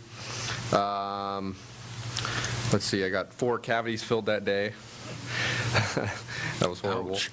And then later had to go to the Sugar Pine Trail meeting. And Duke and TCTC folks were there, and that was a good meeting. They got some good stuff planned, trying to get community involvement and volunteers to help out with the project. On 25th, I had a meeting with representatives from Dodge Ridge about road and some concerns they have. On the 5th, or excuse me, on the 1st, I attended the forum in Twainhart at Epperson Park. It was held by the Tuolumne County Democrat Central Committee, and they had Secretary of State candidates. There were two state senators there and another gentleman that are running for that position. It was interesting to hear their position and their platforms. I'll tell you more about it later. And then finally on the 5th, which was yesterday, I got a chance to meet with Larry Cope. We had lunch, and I was talking to him about some ideas I have for revitalization in Tuolumne City. So I look forward to working on that stuff in the future. Thank you. Okay, thank you very much. Supervisor Rutherford. Sure. On the 17th, I chaired the Water Policy Committee meeting. That evening, I managed to almost be 2 places at once. I went to the Columbia Area Planning Committee meeting, and then I attended the Tuolumne County Visitors Bureau Annual Dinner and Awards.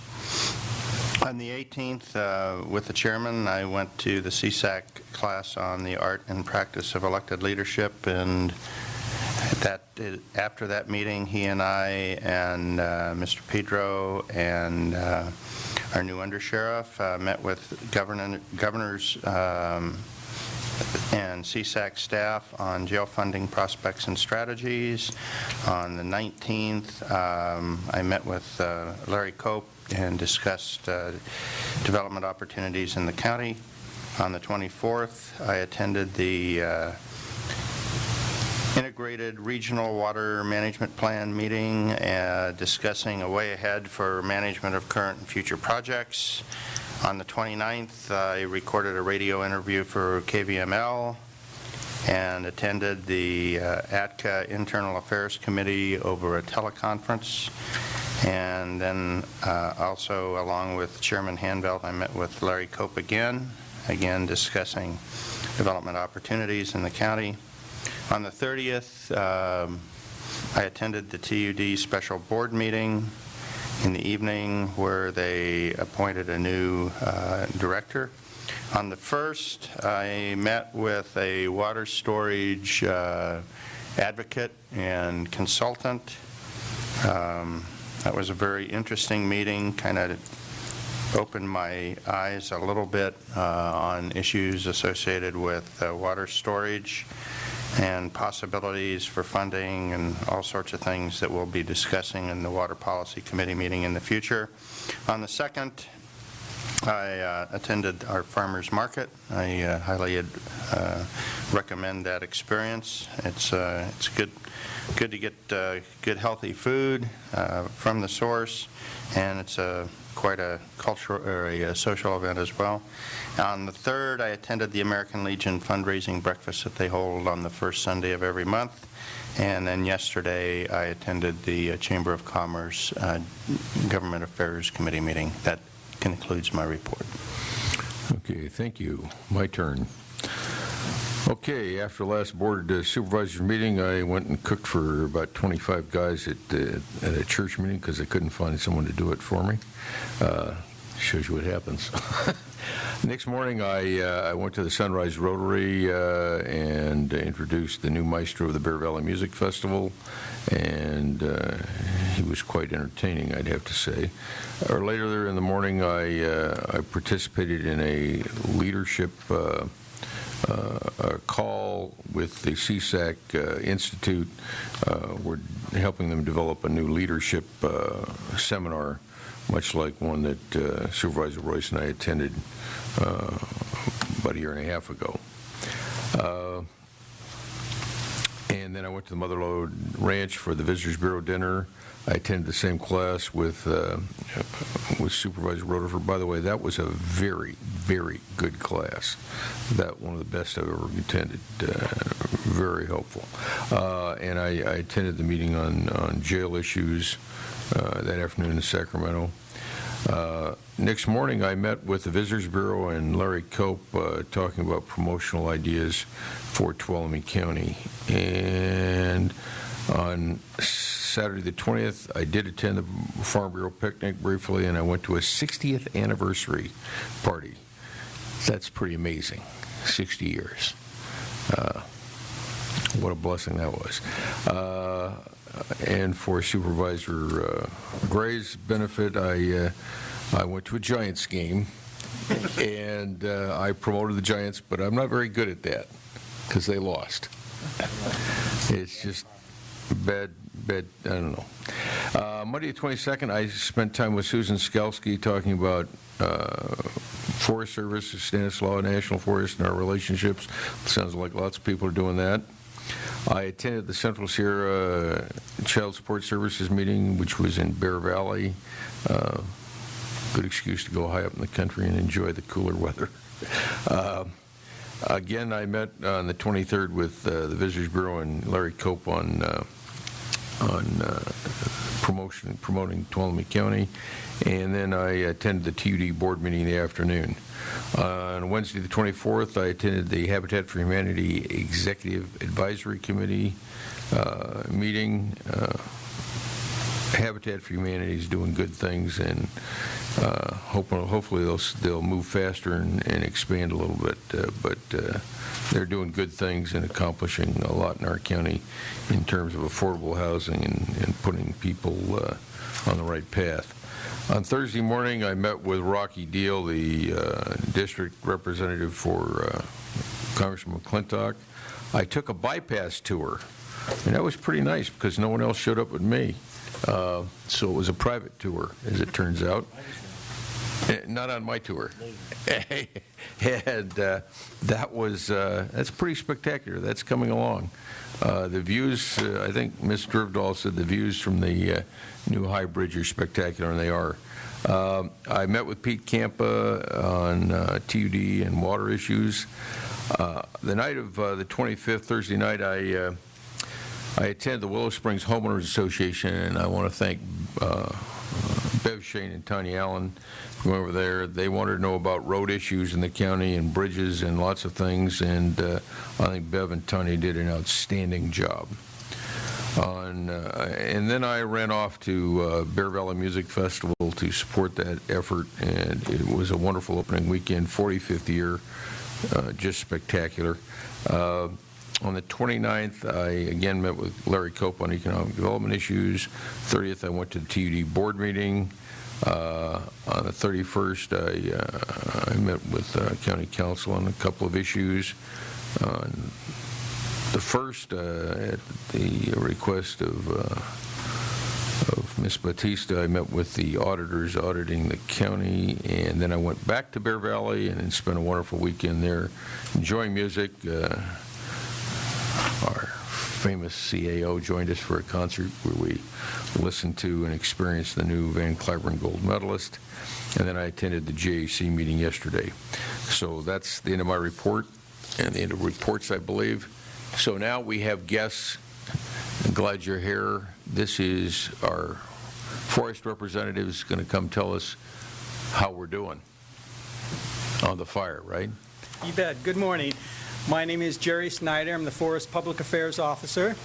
And I just returned last night about 7 o'clock from the Aspen Fire to our neighboring forest to the south when I found out we had a situation developing here. So let me take this opportunity just to have my brand new assistant, Veronica Garcia, stand up so you can see her. And she was the one that held down the fort yesterday and gathered a lot of this initial information that I'm going to be sharing with you today. So what I'd like to do is go ahead and give you some information, and then I'll walk over to the map and kind of point out where it's relevant. Then I'll come back to the microphone here and tell you what the plans are going forward, if that's all right. Perfect. Good. Oh, okay. Yeah, thank you. Okay, gotcha. All right. So this fire was reported by a cabin owner in the area about 6 o'clock yesterday morning. So we're talking in the area where we finally trace it down. It's just above Beardsley Reservoir, near the powerhouse and transmission facility owned there by Tri-Dam. So initial response, Tuolumne County, Forest Service, and CAL FIRE went down, take a look at it. It jumped quickly. At 8 o'clock, we were talking about a 2-acre fire, and it quickly by noon was 100 acres. We'll talk a little bit about the terrain and conditions there that may have caused some of the problems. So let me tell you where it stands right now. We're looking at about a 10% containment and an area burned about 325 acres. Smoke is going to be an issue as it moves up and down the canyon.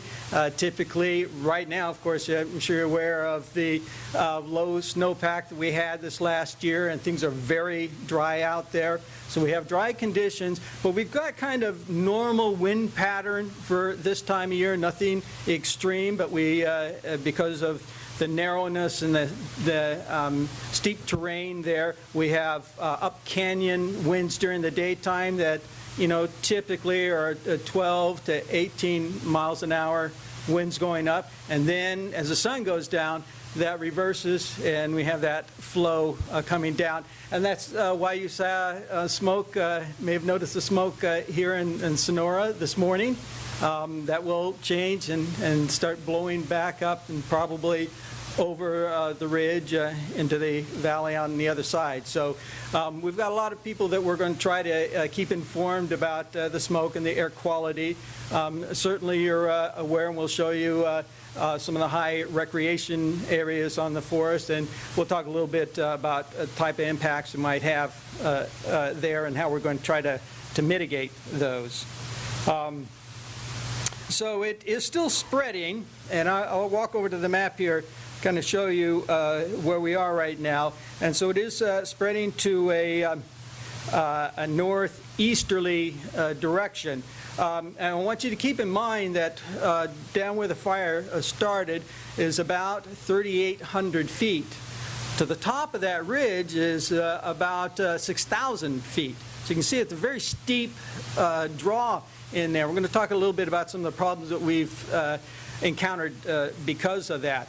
But you can imagine that down low it's much drier, and there's probably a lot of shrubbery that catches fire really easy. As you move up in elevation, you're going to see more timber, and so maybe there will be less of that. And what we're certainly going to try to do is prevent serious crowning or anything like that might send things up over the road. Right now it is kind of running parallel to 108.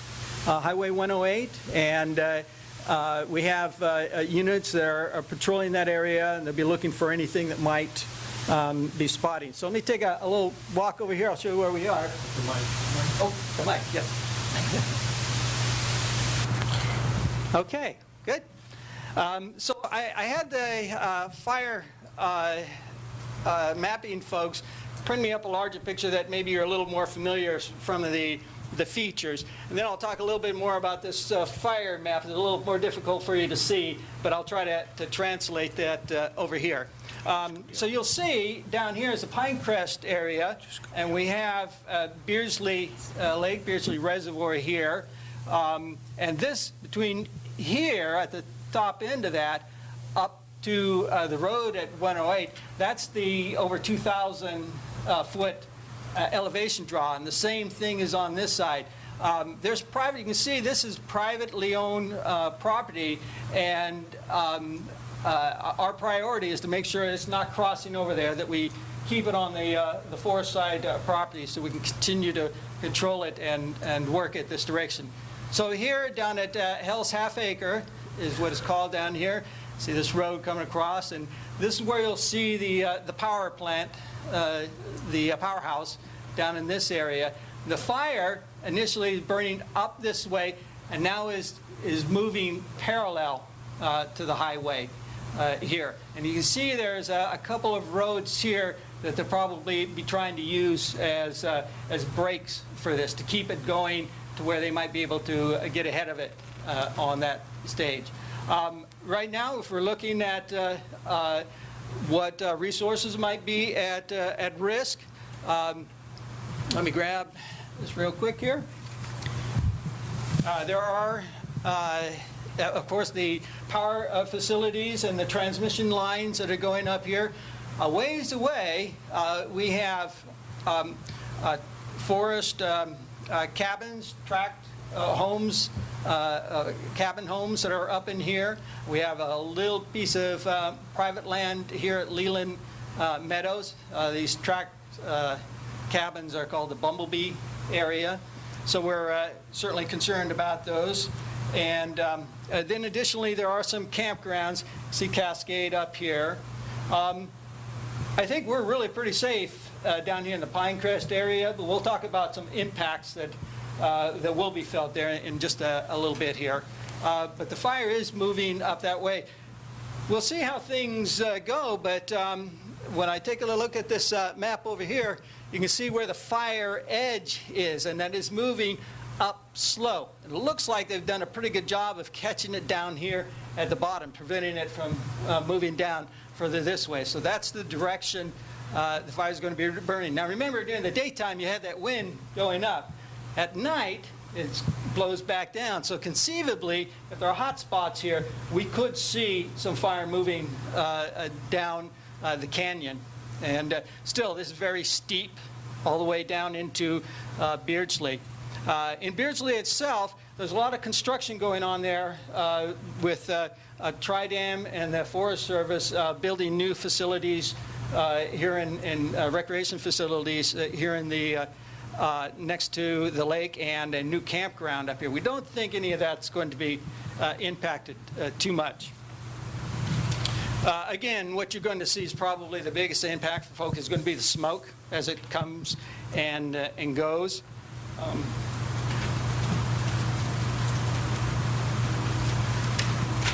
Okay, so yesterday there were a couple of things that we were looking for. We found 3 unattended vehicles. I don't know the status, but initially they were looking for those people to identify them, give them information. About 10 o'clock yesterday morning, and remember how steep that land is that we're talking about there. And there are a lot of trees that had burnt above that the one road down, probably down in this area right here, and that's at around the 4,700 foot elevation. We had trees falling, and because it's very steep ground, so gravity worked its magic.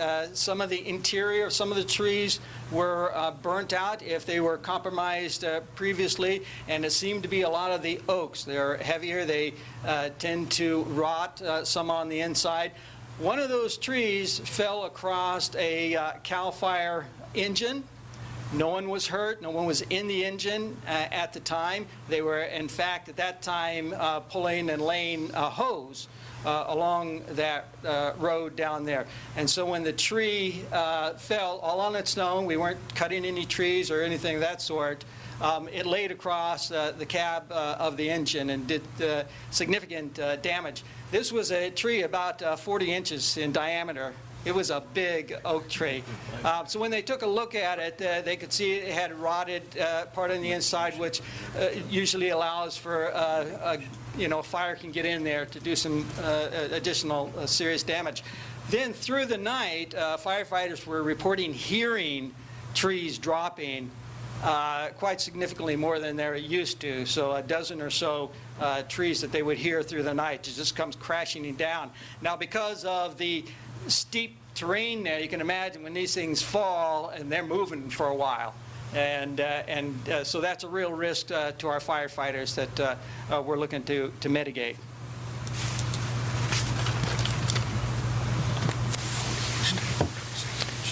Okay. So we have, at this point, no evacuations and no closures. You might see, as things go forward, 108 will be closed briefly, temporarily, either for smoke impact or if they decide they're going to do some back burning off of that area. And if you're familiar with that area, you'll know that we've done quite a bit of treatment work along the highway there, so it really looks good and open there. So we'll see what their strategy is to keeping it down there off the road. But should that happen, and should they be working across there, you may see some temporary closures. We're not planning to do any permanent road closures or long-term or campground closures at this time. Things are still going to be able to be operating through there, all the way up to Kennedy Meadows. So what's coming forward now? We have brought on board a Type 2 fire response team, an incident management team from Southern California. I know when I was on the Aspen fire yesterday, I went in to check on our resources, and we had resources leaving that fire coming up here. So they came quickly. This is, in addition to the team that we brought up from Southern California. So we had a 6 a.m. briefing today with the team. They're going to shadow our folks throughout the day, and at 6 p.m., 1800 this evening, they're going to take over the management of the fire. With them, they have a lot of resources, including a fire information team. This team will be going up and down 108 to the campgrounds, places like Kennedy Meadows and there in Pinecrest, and posting information for the locals to be able to see. We'll also have ncweb.org. That's where the fire information will be posted. And we'll be sending the county regular updates as we get them electronically, so that it comes to some of your mailboxes, so you don't have to check in. The Type 2 team, right now, we have a fire command center near the fire. But with this team, there are many more resources, and we need much more room. So we've made arrangements with Dodge Ridge, and we'll be using their facility as a fire camp. And because of the access there, and most people go through Pinecrest to get up to Dodge Ridge, but there is a back way through Crabtree Road. It's a little longer, but that's the way we're going to have most of our fire traffic going, to avoid the recreation traffic that we see will continue going up to Pinecrest. You will see some units going up there. Some of the larger rigs won't be able to go Crabtree Road because of some of the switchbacks, but when they get those initial big trailers in, most all of the fire traffic should be going out the back way.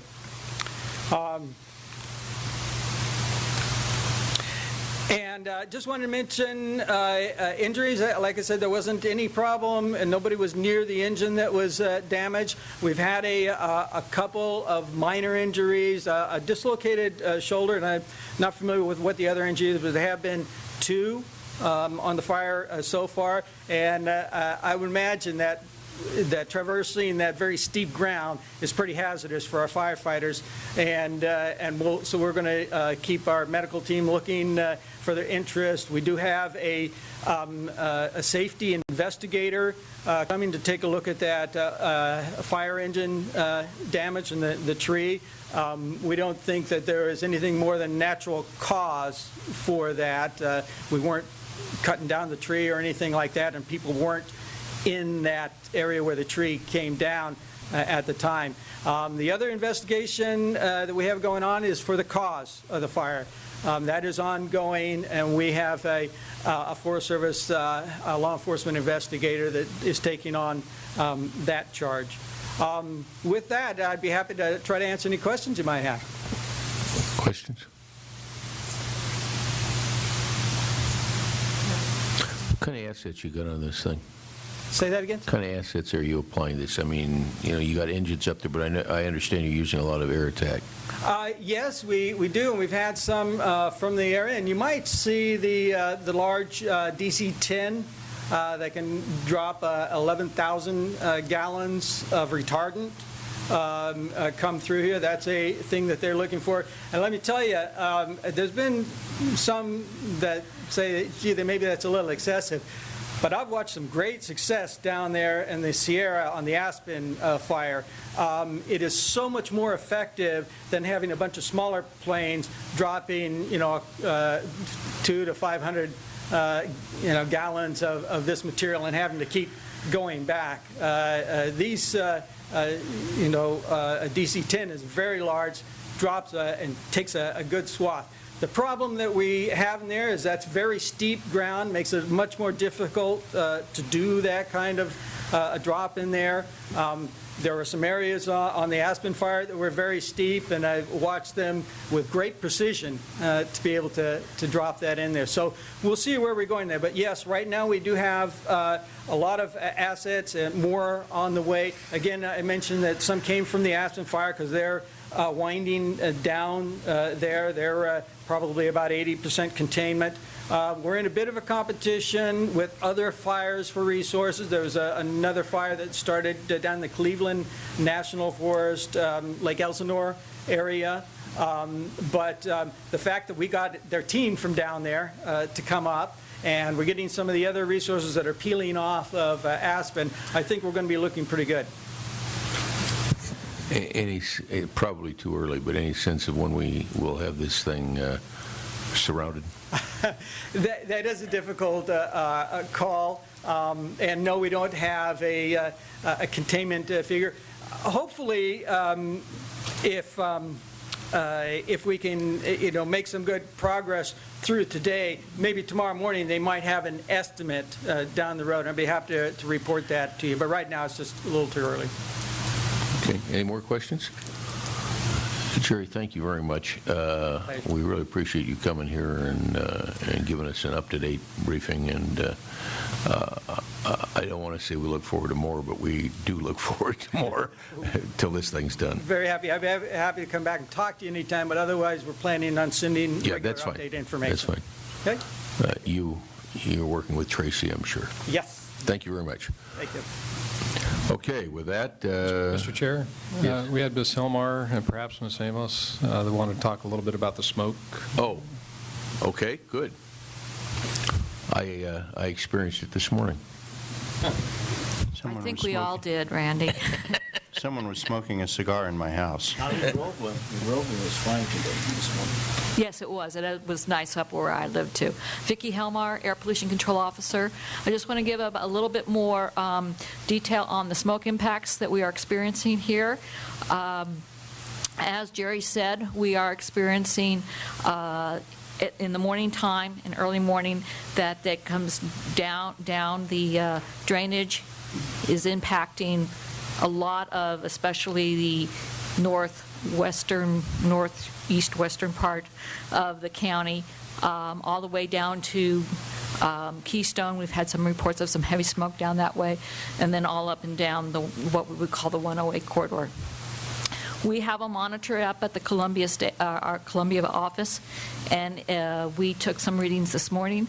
They are in the moderate range for the air quality index, which means that there's not a lot of cautionary statements for that. It's just be careful, don't exert yourself too much. If you are a very sensitive group, you need to just kind of stay indoors, not exert yourself. Probably a little further up and down along the, like I said, Keystone area, the air quality index is probably at the very bottom of the unhealthy for sensitive groups, which means elderly children, people with lung disease, really need to watch what they're doing. So we're expecting that we will have these conditions for the next several days, where in the morning we have the smoke impacts. We are getting southerly to westerly winds that come up about 10, 11 o'clock in the morning, and then they will go ahead and they will, as Jerry explained, they will blow it up the other way and over the ridge. So we should see some clearing in the afternoons here. So just be careful. If you have problems, don't exert yourself. Those who are sensitive should stay indoors, should not have prolonged exercise. Keep your windows closed at night, because that's when the smoke is going to come down.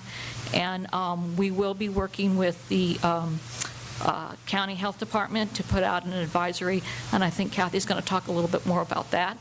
Our staff has been working with Veronica, so we've really given her, she's the new public information officer. We've been giving her a workout yesterday, my staff has. So that's what we have planned. We may have some changing weather conditions where a low is coming in towards the end of the week. That may shift the wind, so we may see more impacts longer during the day if that wind does change and come from the north. So with that, I'll let Kathy give you what she's going to be putting out in the press release.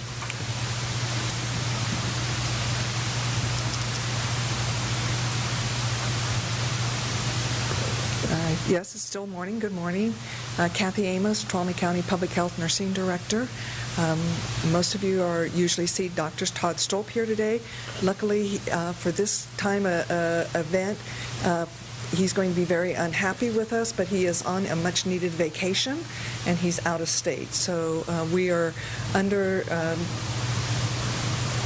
Dr. Stolp has passed off his health officer authority to Dr. Dean Kalita from Calaveras County, and I understand, I've been talking with Dr. Kalita this morning, and Calaveras County put out a press release yesterday.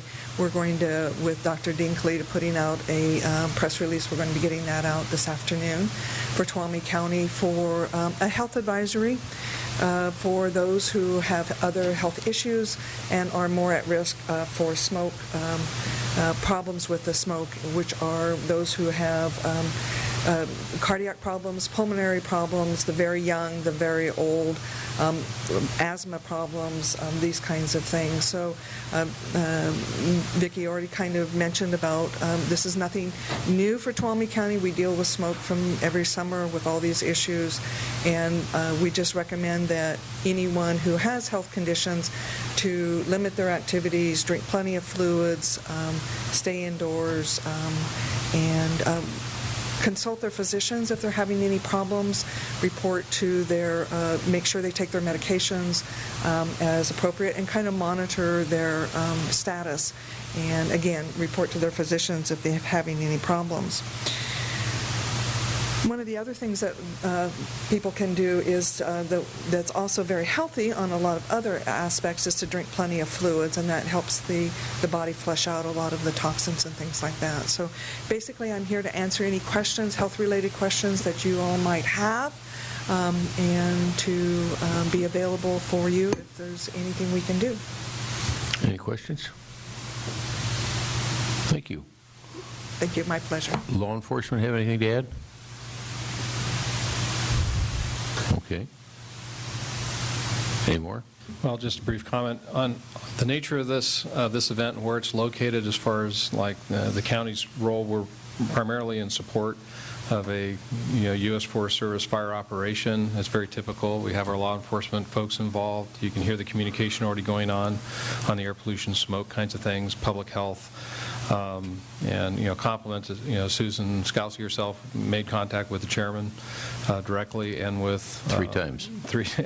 And so Tracy trying to keep us informed, and she was doing that, as you could tell by Jerry just getting recalled. She was thin with her own people because they've been in other areas dealing with other fires. So we'll continue to monitor it, provide as good information as we can, but we're in this particular event, we're here to support the U.S. Forest Service operation.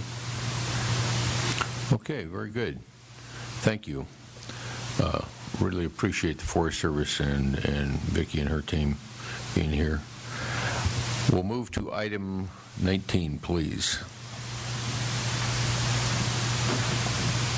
This is a closed session, Conference of Labor Negotiators, Craig Pedro, Ann Fremd, Arthur Hardinger, Authority Government Code Section 549576, all bargaining units.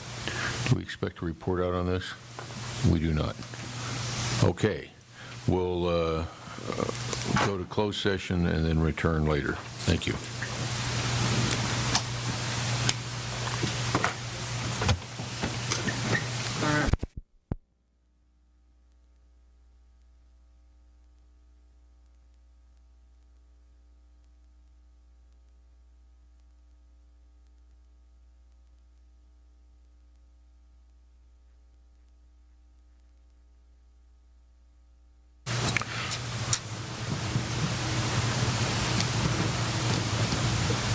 Okay, we've returned from closed session. We have nothing to report. Would you like to read our 2 o'clock appointment? Okay. The board will adjourn its meeting, and under Government Code Section 54952.2B3 will attend the congressional hearing at 2 p.m. at the Mother Lode Fairgrounds in the Sierra Room located at 220 Southgate Drive in Sonora, California, on the proposed designation of placing the Sierra Nevada yellow-legged frog and Yosemite toad as endangered species and setting aside critical habitat. Thank you very much. Board of Supervisors meeting for August 6th is now adjourned. Thank you very much.